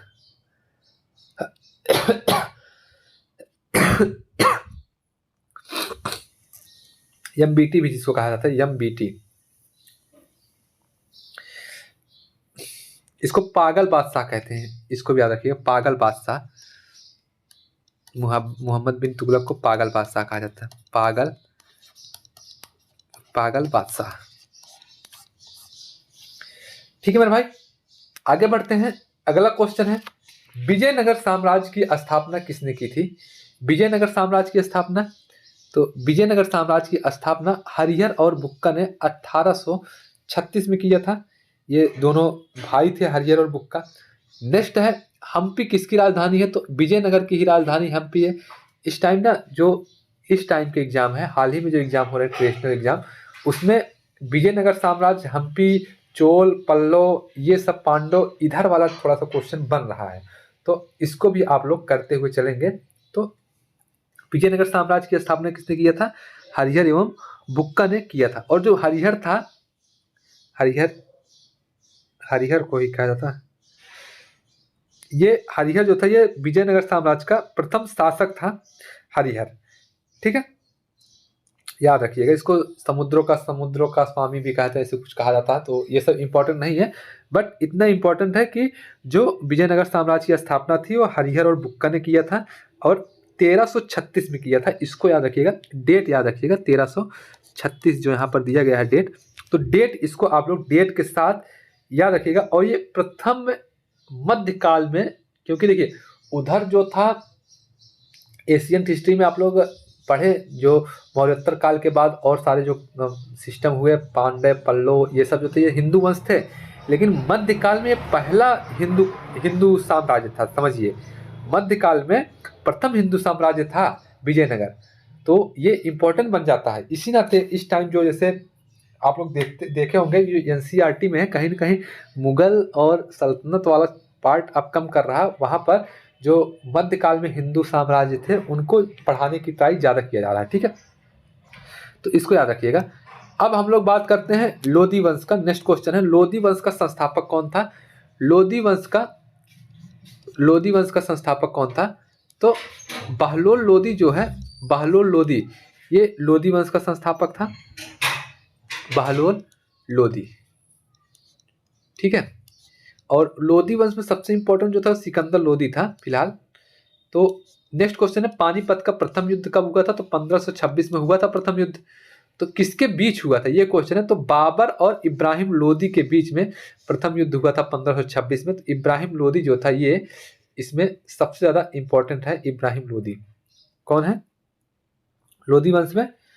लोधी वंश में सबसे ज्यादा इंपॉर्टेंट कौन है? इब्राहिम लोधी है लोधी वंश में सबसे ज्यादा इंपॉर्टेंट। और सिकंदर लोधी ने एक गज सिकंदरी नामक पैमाने का स्टार्ट किया था। किसने किया था? सिकंदर लोधी ने। और वो गुलरुखी के नाम से अपने उपनाम, सिकंदर लोधी की बात कर रहा हूं मैं, गुलरुखी के नाम से कुछ कविताएं लिखता था या फिर लेख लिखता था, तो वो गुलरुखी के नाम से लिखता था। इस बहुत ज्यादा इंपॉर्टेंट है गुलरुखी। और गज सिकंदरी पैमाना जो था ये भी बहुत ज्यादा इंपॉर्टेंट है, ठीक है। बात इब्राहिम लोधी की करें तो ये 1526 में मैंने बताया कि बाबर और इब्राहिम लोधी के बीच में पानीपत का प्रथम युद्ध होता है। और यहीं से कहीं ना कहीं मुगल काल की नींव पड़ती है, ठीक है। और इब्राहिम लोधी ही है ना आगरा शहर की स्थापना करने वाला। आगरा शहर की स्थापना भी की थी इब्राहिम लोधी ने, ठीक है। तो इसको भी आप लोग याद रखिएगा। इब्राहिम लोधी जो था ये आगरा शहर की स्थापना करने वाला शासक था, इब्राहिम लोधी। और बाबर जीतता क्यों है? क्योंकि बाबर के पास आधुनिक हथियारें थी, जैसे तोप। उसी टाइम बाबर के पास तोपें थी, तोप चला रहा था बाबर। और उसके पास मतलब युद्ध की 2-3 पद्धतियां थी, जैसे तुगलुमा पद्धति शायद है, तुलगमा है, पता नहीं, तुलगमा ऐसे कुछ है। तो वो एक पद्धति है जिसमें चारों तरफ से घेर के वार किया जाता है। तो ये पद्धति जो था, ये बाबर जो था ये पद्धति से युद्ध लड़ता था। तो इस नाते तो यही से जो है मुगल काल की नींव पड़ती है, बाबर के द्वारा मुगल काल की स्थापना होती है, ठीक है। देखिए 1 घंटे का क्लास हो गया। मैं क्या सोचा था कि आधे घंटे तक इसको खत्म कर दूंगा, बट कोई नहीं, एकदम इंपॉर्टेंट क्लास है। 1 घंटे चले चाहे 1.5 घंटे चले, आप लोग इसको पूरा देखिए। क्योंकि अभी देखिए हम लोग मिडुअल में पढ़े हैं। तो मैं क्या सोच रहा था कि ऐसे लाइन टू लाइन करा दूंगा, बट मैं फैक्ट बताने लगा, काफी सारी फैक्ट बताने लगा, इससे टाइम लग रहा है। तो मैं यही चाहता हूं कि इसी एक ही वीडियो के माध्यम से आप लोगों का पूरा क्लियर हो जाए। एनटीपीसी यूजी लेवल वाले भी और एनटीपीसी जो ग्रेजुएट लेवल वाले हैं, दोनों लोगों के लिए ये अच्छा साबित हो, ठीक है। और इसके बाद भी जो भी रेलवे के एग्जाम आएंगे या फिर एसएससी के एग्जाम वाले भी इसको प्रीफर कर सकते हैं, ठीक है। नेक्स्ट क्वेश्चन पे चलते हैं। नेक्स्ट क्वेश्चन है तुजुक ए बाबरी किस भाषा में लिखी गई है? तो तुर्की भाषा में लिखी गई है। तुजुक ए बाबरी किस भाषा में लिखी गई है? तुर्की भाषा में तुजुक ए बाबरी लिखी गई है। नेक्स्ट क्वेश्चन है हुमायूं नामा की रचना किसने की थी? तो हुमायूं नामा का रचना गुलबदन बेगम ने किया था। किसने किया था? गुलबदन बेगम ने हुमायूं नामा का रचना किया था, गुलबदन बेगम ने। अच्छा, तुजुक ए बाबरी जो था ये शायद बाबर खुद से लिखा था। तुजुक ए बाबरी जो थी ये बाबर ने खुद से लिखा था। ये बाबर की आत्मकथा थी। क्या थी? ये आत्मकथा है, बाबर की आत्मकथा। क्वेश्चन ऐसे बन सकता है बाई चांस कि बाबर की आत्मकथा निम्नलिखित में से कौन सी है? तो तुजुक ए बाबरी है, जो कि तुर्की भाषा में लिखी गई है, ठीक है। किस भाषा में? तुर्की भाषा में।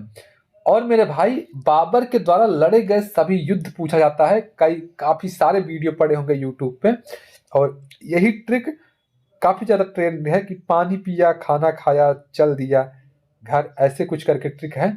तो यानी कि पानीपत का युद्ध जो कि 1526 में हुआ था, खानवा का युद्ध 1527 में हुआ था, चंदेरी का युद्ध 1528 में, और घाघरा का युद्ध जिसको घग्गर का युद्ध भी कहते हैं, ये 1529 में हुआ था। ये इसके बाद 4 महत्वपूर्ण युद्ध हैं जो बाबर के द्वारा लड़ा गया था। ठीक है, आगे बढ़ते हैं, आगे चलते हैं। शेरशाह सूरी का मकबरा, शेरशाह सूरी का मकबरा कहाँ स्थित है? तो ये सासाराम में स्थित है। सासाराम बिहार में शेरशाह सूरी का मकबरा स्थित है। ठीक है, शेरशाह सूरी का बचपन का नाम क्या था? इसका वास्तविक नाम या बचपन का नाम ही समझिए, इसका नाम फरीद था। क्या था? फरीद था। फरीद, फरीद। कहा जाता है ना कि ये जब एक बार ये शेर को मारा था, इसी नाते इसका नाम शेरशाह सूरी पड़ा था। ठीक है, इसका क्या नाम था? फरीद नाम था, और माना जाता है कि एक बार ये शेर और को मारा था, इस नाते ये हुआ था। और शेरशाह सूरी ने जो वो कहा जाता है, ये क्या नाम, GT road, grand tank road जिसको कहते हैं, जीटी रोड का निर्माण भी शेरशाह सूरी ने करवाया था। जीटी रोड, जीटी रोड का निर्माण शेरशाह सूरी ने करवाया था। तो ये इंपॉर्टेंट क्वेश्चन है, क्योंकि यहाँ से क्वेश्चन पूछा जाता है कि जीटी रोड का निर्माण किसने करवाया था? तो शेरशाह सूरी ने करवाया था। और शेरशाह सूरी को अकबर का अग्रदूत भी कहा जाता है। अकबर का अग्रदूत भी कहा जाता है। अग्रदूत इंपॉर्टेंट है, शेरशाह सूरी भी काफी ज्यादा इंपॉर्टेंट है, इसको भी आप लोग मतलब याद रखिएगा। नेक्स्ट क्वेश्चन है, अकबरनामा की रचना किसने की थी? देखिए, अकबरनामा की रचना किसने की थी? तो अकबरनामा की रचना अबुल फजल के द्वारा की गई थी। अबुल फजल के द्वारा अकबरनामा की रचना अबुल फजल के द्वारा। तुजु के बाबरी, बाबर के द्वारा, इसको बाबरनामा भी कहा जाता है। बाबरनामा, इस नाते बता रहा हूं ना, जैसे बाबरनामा बता इस नाते रहा हूं इसको, क्योंकि बाबरनामा की रचना बाबर ने खुद किया था, लेकिन अकबरनामा की रचना जो किसने किया था? ये अबुल फजल ने किया। तो कहीं आप लोग ऐसे कंफ्यूज आएंगे कि जैसे बाबरनामा की रचना बाबर ने खुद किया है, वैसे अकबरनामा की भी रचना अकबर ने किया होगा। और हुमायूं नामा की रचना गुलबदन बेगम ने किया है, इसको भी आप लोग याद रखिएगा। हुमायूं नामा की रचना गुलबदन बेगम ने किया है, इसको भी आप लोग याद रखिएगा। ठीक है, तो आगे बढ़ते हैं नेक्स्ट क्वेश्चन की तरफ। अगला क्वेश्चन है, दीन इलाही धर्म, दीन ए इलाही धर्म, दीन इलाही धर्म, दीन इलाही धर्म की शुरुआत किसने की थी? तो अकबर जी ने, अकबर ने दीन इलाही धर्म की रचना शुरुआत की थी। दीन इलाही धर्म, अकबर की पत्नी का नाम क्या था? जोधा। जोधा अकबर आप लोग मूवी देखे होंगे, जोधा। ठीक है, तो इसको भी याद रखिए। और अकबर का कार्यकाल 3 चरणों में था। एक उनकी, मैं मतलब पढ़ा हूं, एक उनकी माता नहीं थी, मतलब ऐसे कोई था, माता वाता कुछ का, उसको पेटीकोट शासन भी कहते हैं, उसको महामंगा शायद नाम था। माहम अंगा, हाँ, माहम अंगा का शासनकाल। इसीलिए कहते हैं पढ़ाने से पहले पढ़कर आना चाहिए।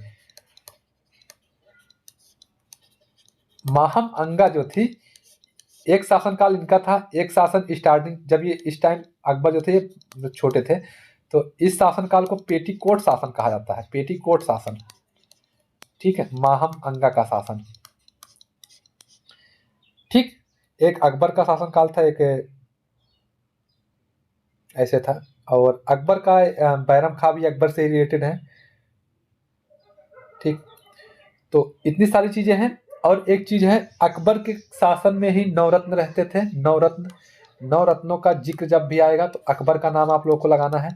नवरत्न, नवरत्न, अष्टदिग्गज की, अष्टदिग्गज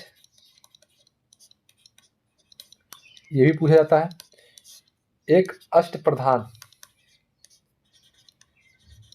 ये मंत्रिमंडल है मुख्य रूप से तीनों, ठीक है। नवरत्न जो था ये अकबर का था, अष्टप्रधान ये शिवाजी का कार्यकाल था, अष्टदिग्गज ये शायद है, इसको मुझको क्लियर याद नहीं है, इसको आप लोग क्लियर करके बताइएगा। अष्टदिग्गज भी किसके कार्यकाल मतलब किसके मंत्रिमंडल से रिलेटेड है? अष्टदिग्गज ये कृष्णदेव राय से है रिलेटेड आई थिंक, बट मुझको एग्जैक्ट नहीं याद है, तो इसको आप लोग क्लियर कर लीजिएगा।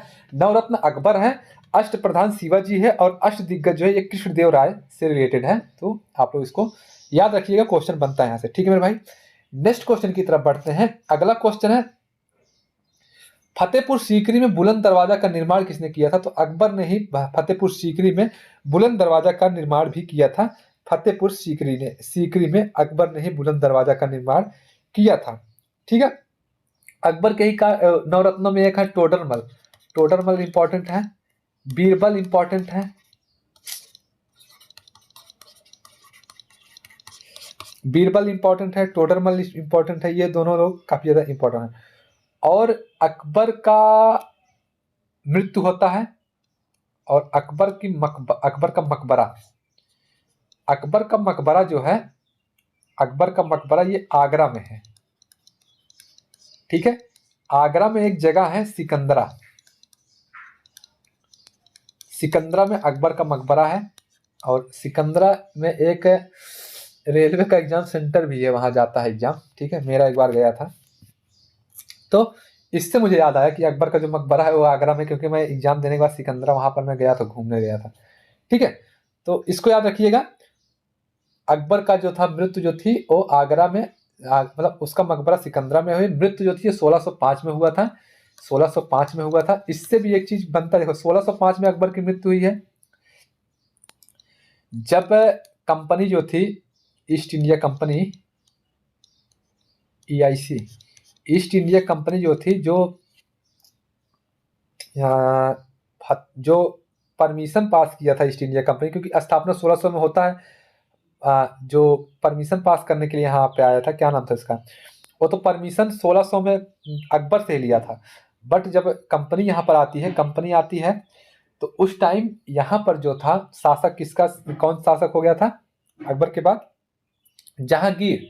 तो जहांगीर के यहाँ जाकर वो अपना पढ़ता है, जो ईस्ट इंडिया कंपनी का वो था, क्या बोलते हैं यार, जो भी था, तो वो जहांगीर के दरबार में आती है ईस्ट इंडिया कंपनी। यानी कि जो पास बना था ईस्ट इंडिया कंपनी का वो अकबर के ही कार्यकाल में बन गया था, बट आई थी कंपनी जहांगीर के कार्यकाल में, ठीक है। नेक्स्ट क्वेश्चन पर ध्यान देते हैं। नेक्स्ट क्वेश्चन है, न्याय की जंजीर के लिए कौन सा मुगल शासन प्रसिद्ध है? तो जहांगीर जो था ये न्याय की जंजीर के लिए प्रसिद्ध है।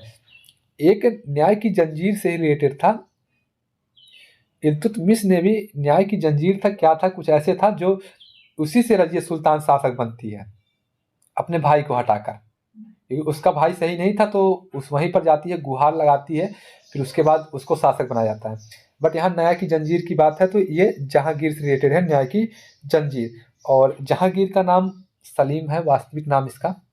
देखिए नाम इसलिए बता रहा हूँ दो दो तीन तीन नाम, क्योंकि क्वेश्चन बनता है, कभी सलीम पूछेगा, कभी जहांगीर पूछेगा, कभी कुछ पूछेगा। तो न्याय की जंजीर लगवाई थी किसने? जहांगीर ने न्याय की जंजीर लगवाया था, ठीक है। नेक्स्ट क्वेश्चन पर चलते हैं।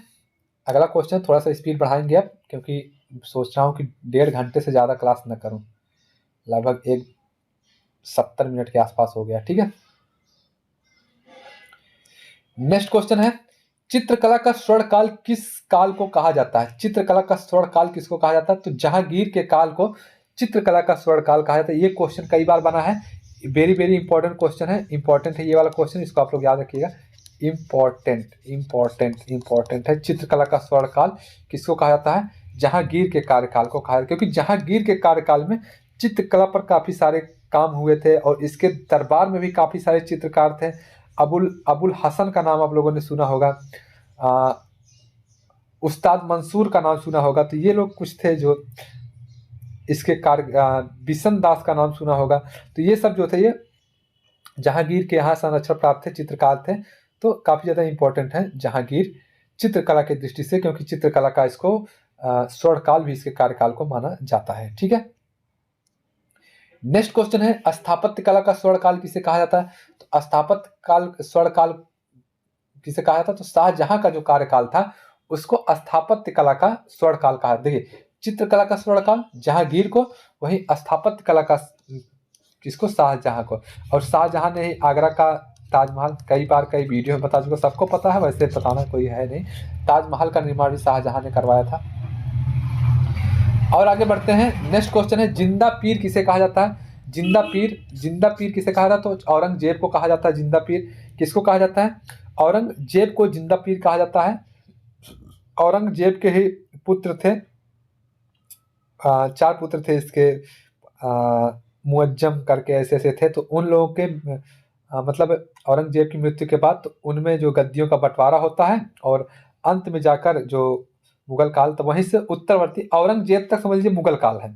इसके बाद का जो शासन आएगा वो उत्तरवर्ती मुगल काल के नाम से जाना जाता है, क्योंकि ये औरंगजेब के बाद का जितना भी शासन काल हुआ है मुगलों के द्वारा, वो कहीं ना कहीं उतने बेहतर ढंग से नहीं हो पाया जितने बेहतर ढंग से इधर के शासन थे बाबर से लेकर औरंगजेब तक। ठीक है, तो उतने बेहतर ढंग से इधर नहीं हो पाया उत्तरवर्ती मुगल काल में। ठीक है, नेक्स्ट क्वेश्चन है, शिवाजी का राज्याभिषेक कहाँ हुआ था? तो रायगढ़ में हुआ था। रायगढ़ का एक किला है, तो वहां पर शिवाजी का राज्याभिषेक हुआ था। खालसा पंथ की स्थापना किसने किया था? तो खालसा पंथ की स्थापना गुरु गोविंद सिंह ने खालसा पंथ की स्थापना की थी। ठीक है, किसने की थी? गुरु गोविंद सिंह। नेक्स्ट क्वेश्चन है, अमृतसर शहर की स्थापना किसने थी? तो गुरु रामदास ने। ये शायद मेरे हिसाब से शायद ये नहीं बताऊंगा इस क्वेश्चन का क्या मैं बताया। ठीक है, गुरु रामदास जो है ये अमृतसर शहर की स्थापना करने वाले हैं। ठीक है, नेक्स्ट क्वेश्चन है, पानीपत का तृतीय युद्ध। पानीपत का तृतीय युद्ध 1761 में हुआ था। ये किसके बीच में हुआ था? तो मराठा और अहमद शाह अब्दाली के बीच में ये हुआ था। ठीक है, नेक्स्ट क्वेश्चन है, वास्को डिगामा भारत कब आया था? तो 1498 में वास्को डिगामा भारत आता है। ठीक है, ये आया था, किस लिए आया था? भारत में व्यापार करने की दृष्टि से आया था कि समुद्री मार्गों की खोज हो रही थी उस टाइम में। हेनरी द नेविगेटर करके शासक थे इंग्लैंड उधर। ठीक है, तो उनका क्या काम था? वो ब्रिटेन में थे, तो उनका क्या काम था कि वो जो समुद्री खोजें थी उनको बढ़ावा देते थे कि समुद्र के माध्यम से नए नए जगहों की खोज की जाए, नए नए तरह के समुद्री मार्ग खोजे जाएं। तो वो इसके लिए मतलब समझ लीजिए कि खर्चा करते थे और इसको बढ़ावा देते थे। तो उसी के संदर्भ में वास्को डिगामा जो था 1498 में भारत आया था। ठीक है, पुर्तगाली था, ये पुर्तगाली नाविक था। बट इसके पहले भी, ये जरूरी नहीं कि वास्को डिगामा ही भारत की खोज के लिए निकला था, इसके पहले भी एक लोग भारत की खोज के लिए निकले थे। आप लोगों को नाम भी याद होगा, जो भारत को खोजते खोजते कहाँ पहुंच गए थे? अमेरिका पहुंच गए थे। ठीक है, तो इस तरीके से भारत की खोज हुई 1498 में। वास्को डिगामा भारत आया था 17 मई 1498 को। डेट भी कभी बाई चांस पूछ ले तो 17 मई 1498 को भारत आया था। ठीक है, आगे बढ़ते हैं नेक्स्ट क्वेश्चन की तरफ। प्लासी का युद्ध कब हुआ था? प्लासी का युद्ध कब हुआ था? 23 जून 1757 को प्लासी का युद्ध हुआ था। माना जाता कि जो एक प्लासी का युद्ध है, यही युद्ध जो था कहीं ना कहीं भारतीय शासन व्यवस्था में अंग्रेजों की भूमिका को महत्वपूर्ण बनाने में सबसे ज्यादा योगदान इसी युद्ध का था, प्लासी युद्ध का। क्योंकि जब प्लासी युद्ध होता है तो प्लासी युद्ध में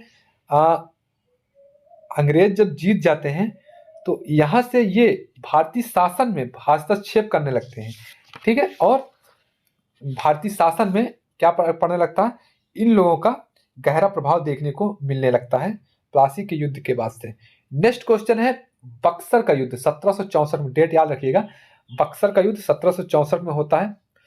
और ये नवाब कौन था उस टाइम बंगाल का? मीर कासिम था। ठीक है, मीर कासिम था। और जब बक्सर का युद्ध होता है इसके बाद तो मेरे भाई पूरी तरीके से ही अंग्रेजी सत्ता भारत पर हावी हो जाती है और भारतीय सत्ता समझ लीजिए जो था वो कहीं ना कहीं ईस्ट इंडिया कंपनी के पास हो जाता है।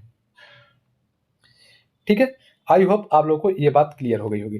नेक्स्ट क्वेश्चन है, भारत का प्रथम गवर्नर कौन था? गवर्नर जनरल, प्रथम गवर्नर जनरल कौन था? तो लॉर्ड विलियम बेंटिंक जो था, कौन? लॉर्ड विलियम बेंटिंक जो था ये भारत का प्रथम गवर्नर जनरल था। ये विलियम बेंटिंक ये सती प्रथा का अंत भी करता है। सती प्रथा, सती प्रथा, सती प्रथा, सती प्रथा पर रोक लगाने वाला है। 1900 नहीं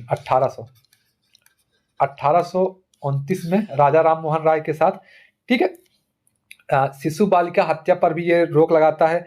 इसी के टाइम पर एक विद्रोह भी हुआ था, जनजाति विद्रोह था जिसका नाम था कोल विद्रोह। कोल विद्रोह भी इसी के टाइम पर हुआ था। कोल विद्रोह क्वेश्चन बनेगा, ये फिक्स मैं बता रहा हूँ, जनजाति विद्रोह से एक क्वेश्चन बनेगा। कोल विद्रोह भी इसी के टाइम पर हुआ था 1831 में। तो ये काफी ज्यादा इंपॉर्टेंट है। कौन? लॉर्ड विलियम बेंटिंक, ठीक है। नेक्स्ट चलते हैं आगे। सती प्रथा का अंत किसने किया, किसके प्रयासों से हुआ था? तो राजा राम मोहन राय 1829 में। 1857 की क्रांति कहां से शुरू हुई थी? 1857 की क्रांति कहां से शुरू हुई थी? तो मेरठ से शुरू हुई थी 10 मई 1857 को। और 29 मार्च को जो था ये बैरकपुर, जो छावनी थी बैरकपुर, कौन था वहां का? मंगल पांडे। मंगल पांडे नामक सैनिक ने बैरकपुर से 29 मार्च अप्रैल मई, ठीक है, 29 मार्च को ही 18 वहां विद्रोह कर दिए थे। कौन? पहले ये होना था 10 मई को, कि सिस्टम से पूरा बना था कि 10 मई को करना है, बट वहां क्या हुआ था 29 मार्च को ही विद्रोह कर दिए थे मंगल पांडे। क्यों? क्योंकि जो एक बंदूक थी जिसको कहा जाता है रॉयल इनफील्ड, रॉयल इनफील्ड में जो उसमें कारतूस लगता था, वो ये कहा जाता था कि जो गाय की मांस होती है उसकी चर्बी से होता है, ठीक है। इसके लिए जो मंगल पांडे थे तो वो 34वें रेजिमेंट के सैनिक थे, तो वो आगे आते हैं और इसके लिए एक विद्रोह होता है जो यहीं से स्टार्ट हो जाता है, ठीक है, 1857 से। 1857 नेक्स्ट क्वेश्चन है, 1857 के विद्रोह के समय भारत गवर्नर जनरल कौन था? तो जो भारत का गवर्नर जनरल था वो मेरे भाई कौन था? लॉर्ड कैनिंग था। कौन था? लॉर्ड कैनिंग था 1857 के टाइम गवर्नर जनरल, ठीक है। नेक्स्ट क्वेश्चन है, नेक्स्ट क्वेश्चन की तरफ चलते हैं। नेक्स्ट क्वेश्चन है, बिहार का सिंह, यानी कि बिहार का शेर या बिहार का सिंह किसे कहा था? तो कुंवर सिंह को बिहार का शेर कहा जाता है। अगला क्वेश्चन है, अगला क्वेश्चन है, भारतीय राष्ट्रीय कांग्रेस की स्थापना कब हुई थी? तो 28 दिसंबर 1885 को भारतीय राष्ट्रीय कांग्रेस की स्थापना होती है। किसके द्वारा? एयो ह्यूम के द्वारा। एयो ह्यूम ये एक अंग्रेजी अधिकारी था, इसके द्वारा भारतीय राष्ट्रीय कांग्रेस की स्थापना 28 दिसंबर 1885 को होती है, तेजपाल सिंह संस्कृत विश्वविद्यालय में, ठीक है, यहां पर होती है, ठीक है। नेक्स्ट क्वेश्चन है, नेक्स्ट क्वेश्चन है, नेक्स्ट क्वेश्चन की तरफ चलते हैं। नेक्स्ट क्वेश्चन है, कांग्रेस के प्रथम अध्यक्ष कौन थे? तो व्योमेश चंद्र बनर्जी, कहीं कहीं पर WC बनर्जी भी लिखा रहता है, WC बनर्जी। तो व्योमेश चंद्र बनर्जी जो थे ये कांग्रेस के पहले अध्यक्ष थे, जिसमें शायद पहली जो बैठक हुई थी उसमें 72 या 77 लोग जो थे इसमें भाग लिए थे। तो याद रखिएगा पहले अध्यक्ष कौन थे? व्योमेश चंद्र बनर्जी थे, ठीक है। नेक्स्ट क्वेश्चन है, बंगाल का विभाजन 1905 किसके काल में हुआ था? तो लॉर्ड कर्जन के कार्यकाल में बंगाल विभाजन हुआ था। बंगाल विभाजन का मुख्य उद्देश्य यही था कि फूट डालो और नीति करो, फूट डालो नीति, यानी कि फूट डालो और राज करो, ठीक है। तो बंगाल को दो पार्ट में तोड़ दिया गया था, जैसे जो पूर्वी बंगाल था और जो पश्चिमी बंगाल। पहले जो बिहार, उड़ीसा, झारखंड ये सब वाला इलाका है ना, ये बंगाल का पार्ट हुआ करता था, ठीक है। इधर पश्चिम बंगाल, बांग्लादेश जो ये सब पोर्शन है ये सब बंगाल का पार्ट था। तो ये तोड़ देते हैं तो एक साइड मुस्लिम बाहुल्यता हो जाती है, एक साइड हिंदू बाहुल्यता हो जाती है, इस नाते इसको तोड़ते हैं कि ताकि जो पश्चिम बंगाल वाला जो पार्ट है, एक जैसे पूर्वी बंगाल है एक पश्चिम बंगाल, जो पूर्वी बंगाल वाला पार्ट था इसमें मुस्लिम ज़्यादा थे, जिसमें वेस्ट बंगाल, बांग्लादेश और उधर वाले जो स्टेट हैं, तो वो लोग जो जिसमें थे उसमें मुस्लिम बाहुल्य क्षेत्र लगभग 80-90% मुस्लिम थे। तो इस नाते दो पार्टों में इसको तोड़ दिया जाता है, ठीक है, किसके द्वारा? कर्जन के द्वारा। क्वेश्चन बना है। नेक्स्ट क्वेश्चन है, मुस्लिम लीग की स्थापना कहाँ हुई थी? तो कब हुई थी? तो 1906 में हुई थी, ढाका में। कहाँ हुई थी? 1906 में ढाका, सॉरी, ढाका में मुस्लिम लीग की स्थापना हुई थी।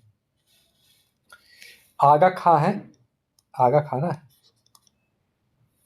ठीक। नेक्स्ट क्वेश्चन है, गदर पार्टी के संस्थापक कौन थे? तो लाला हरदयाल शर्मा, लाला हरदयाल, ये थे गदर पार्टी के संस्थापक, ठीक है। किस पार्टी के? गदर पार्टी के संस्थापक कौन है? लाला हरदयाल जो है ये गदर पार्टी के संस्थापक हैं। नेक्स्ट क्वेश्चन है, जलियांवाला बाग हत्याकांड कब हुआ था? तो जलियांवाला बाग हत्याकांड 13 अप्रैल 1919 को जलियांवाला बाग हत्याकांड हुआ था। इसी की जांच में एक हंटर आयोग का भी गठन होता है, हंटर कमीशन 2 बार हंटर कमीशन का गठन हुआ। एक हंटर कमीशन शिक्षा से रिलेटेड है, उसको यहाँ मत लाइएगा।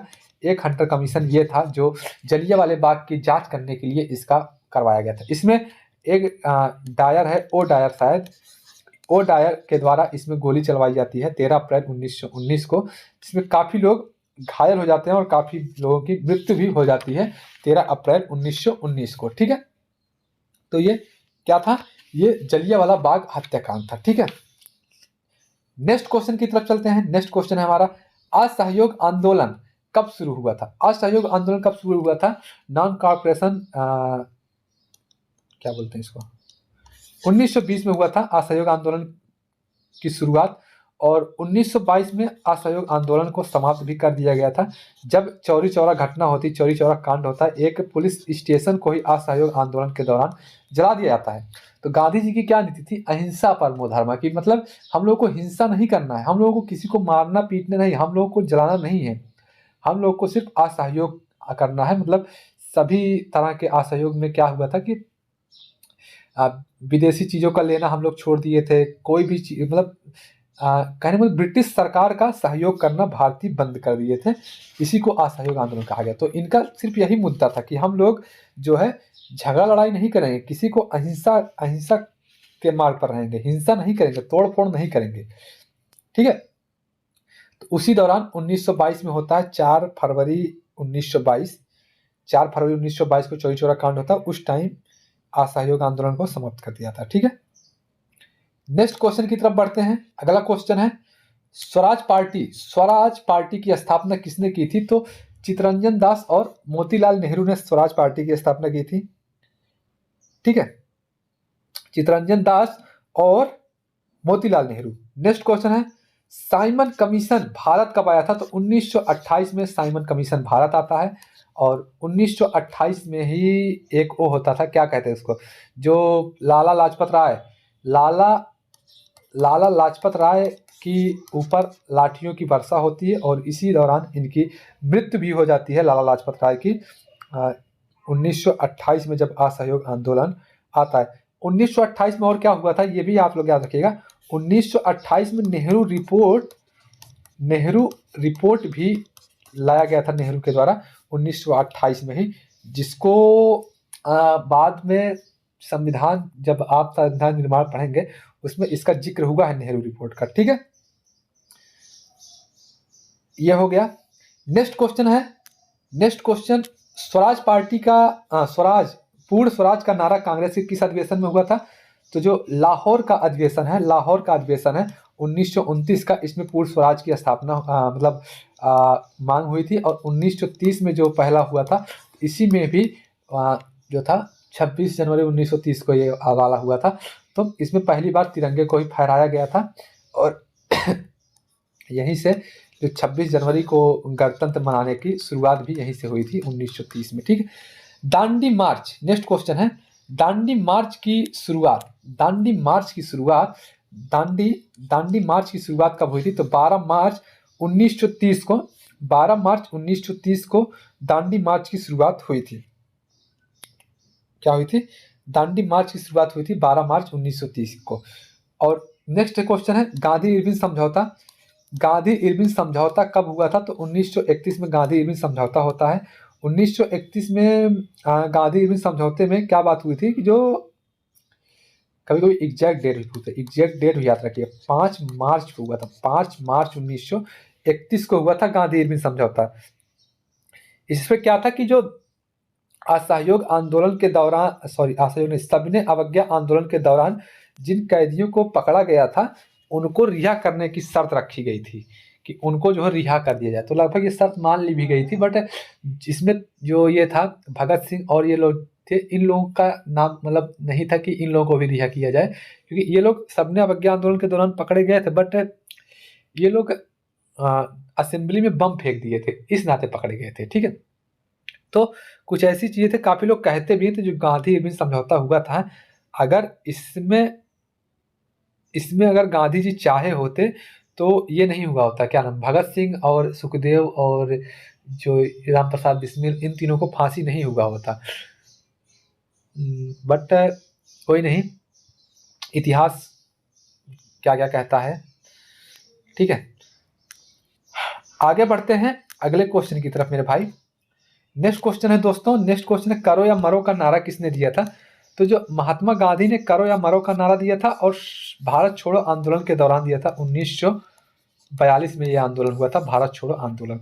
नेक्स्ट क्वेश्चन है ये देखिए हाँ नीचे, नेक्स्ट क्वेश्चन है भारत छोड़ो आंदोलन कब शुरू हुआ था? तो 8 अगस्त 1942 को भारत छोड़ो आंदोलन शुरू हुआ था। 8 अगस्त 1942 को भी 42 को भारत छोड़ो आंदोलन शुरू हुआ था। नेक्स्ट क्वेश्चन इसी टाइम इसको भी देख लीजिए, आजाद हिंद फौज की स्थापना किसने की थी? तो रास बिहारी बोस ने और नेतृत्व में सुभाष चंद्र बोस ने किया था। तो इन्होंने आजाद हिंद फौज की स्थापना की थी। ठीक है, नेक्स्ट क्वेश्चन है इंपॉर्टेंट क्वेश्चन है, तुम मुझे खून दो मैं तुम्हें आजादी दूंगा। तुम मुझे खून दो मैं तुम्हें आजादी दूंगा किसका नारा है? तो ये नारा सुभाष चंद्र बोस का है, नेताजी सुभाष चंद्र बोस का है, नेताजी सुभाष चंद्र बोस का है। तुम मुझे खून दो मैं तुम्हें क्या दूंगा? आजादी दूंगा। 1928 और 1929 ये दोनों कांग्रेस के अधिवेशन है, काफी ज्यादा इंपॉर्टेंट है, दोनों सुभाष चंद्र बोस थे, एक त्रिपुरी के है एक हरिपुरा। ठीक है, दोनों इंपॉर्टेंट है, दोनों याद रखिएगा, क्लियर कर लीजिएगा कि 1928 वाला और 1929 वाला। ठीक है, नेक्स्ट क्वेश्चन है कैबिनेट मिशन भारत कब आया था? तो 1946 में कैबिनेट मिशन भारत आया था। कैबिनेट मिशन का काम क्या था? तो कैबिनेट मिशन का काम था कि भारत में पहले निर्वाचन करवाना, निर्वाचन को मतलब निर्वाचन नहीं करवाना था, जो अंतरिम सरकार का गठन करना था इसका काम, और संविधान सभा का गठन करना था। दो कार्य थे इसके, एक अंतरिम सरकार का गठन करना था और एक संविधान सभा का गठन करना था। किसका? कैबिनेट मिशन का, संविधान सभा का भी गठन करना था और अंतरिम सरकार का। ठीक है, 1946 में, और 9 दिसंबर 1946 को संविधान सभा की प्रथम बैठक भी होती है। हाँ, और जो ये 1900 क्या कहने जा रहा था,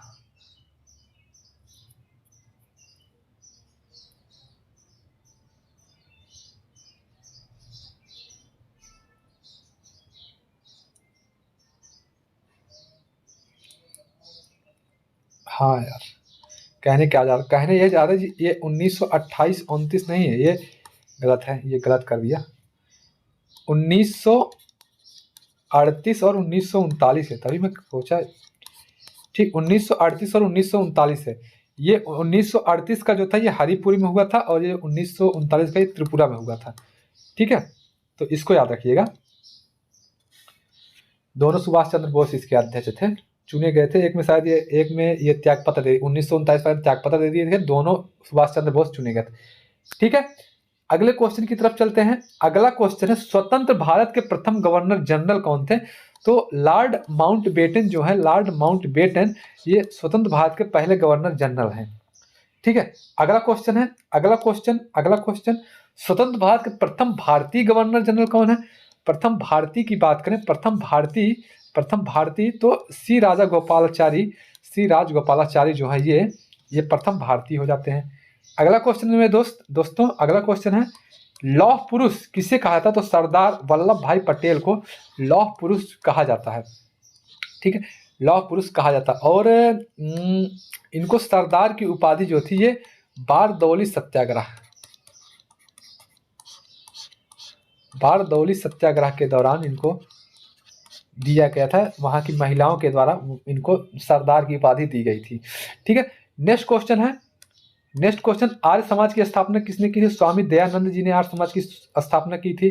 वेदों की ओर लौटो, नेक्स्ट क्वेश्चन है वेदों की ओर लौटो, वेदों की ओर लौटो का नारा किसने दिया था? तो दयानंद सरस्वती जी ने ही वेदों की ओर लौटो का नारा दिया था। ठीक है, और आगे बढ़ते हैं।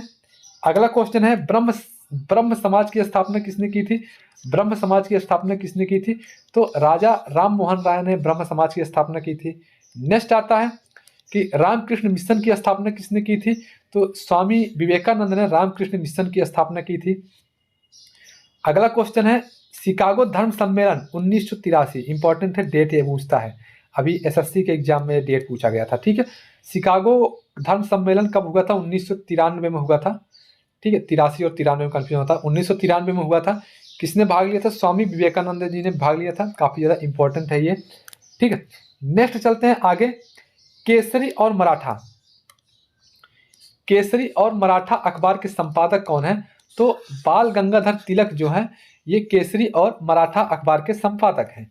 ठीक है दोस्तों, नेक्स्ट क्वेश्चन, अगला क्वेश्चन है, अगला क्वेश्चन है स्क्रीन पर, अगला क्वेश्चन है असहयोग आंदोलन, असहयोग आंदोलन की क्यों क्यों स्थगित कर दिया? बताया मैंने चौरी चौरा कांड के द्वारा कि चौरी चौरा नामक स्थान था, वहां पर पुलिस स्टेशन में आग लगा दी गई थी। ठीक है, नेक्स्ट क्वेश्चन है गांधी जी का राजनीतिक गुरु कौन था? तो गोपाल कृष्ण गोखले जो है ये गांधी जी के राजनीतिक गुरु हैं। अगला क्वेश्चन है मेरे भाई, गांधी जी दक्षिण अफ्रीका से भारत कब लौटे थे? तो 9 जनवरी 1915 को दक्षिण अफ्रीका से भारत लौटे थे, और इसी दिन प्रवासी भारतीय दिवस भी मनाते हैं, प्रवासी भारतीय दिवस। ठीक है, ये भी मनाया जाता है। अगला क्वेश्चन है, अगला क्वेश्चन, फॉरवर्ड ब्लॉक की स्थापना किसने की थी? फॉरवर्ड ब्लॉक की स्थापना किसने की थी? तो सुभाष चंद्र बोस ने फॉरवर्ड ब्लॉक की स्थापना की थी। फिर आगे देखते हैं, इंपॉर्टेंट है सहायक संधि, सहायक संधि की स्थापना किसने, सहायक संधि की शुरुआत किसने की? तो लॉर्ड बेलेजिली ने सहायक संधि की स्थापना शुरुआत की थी।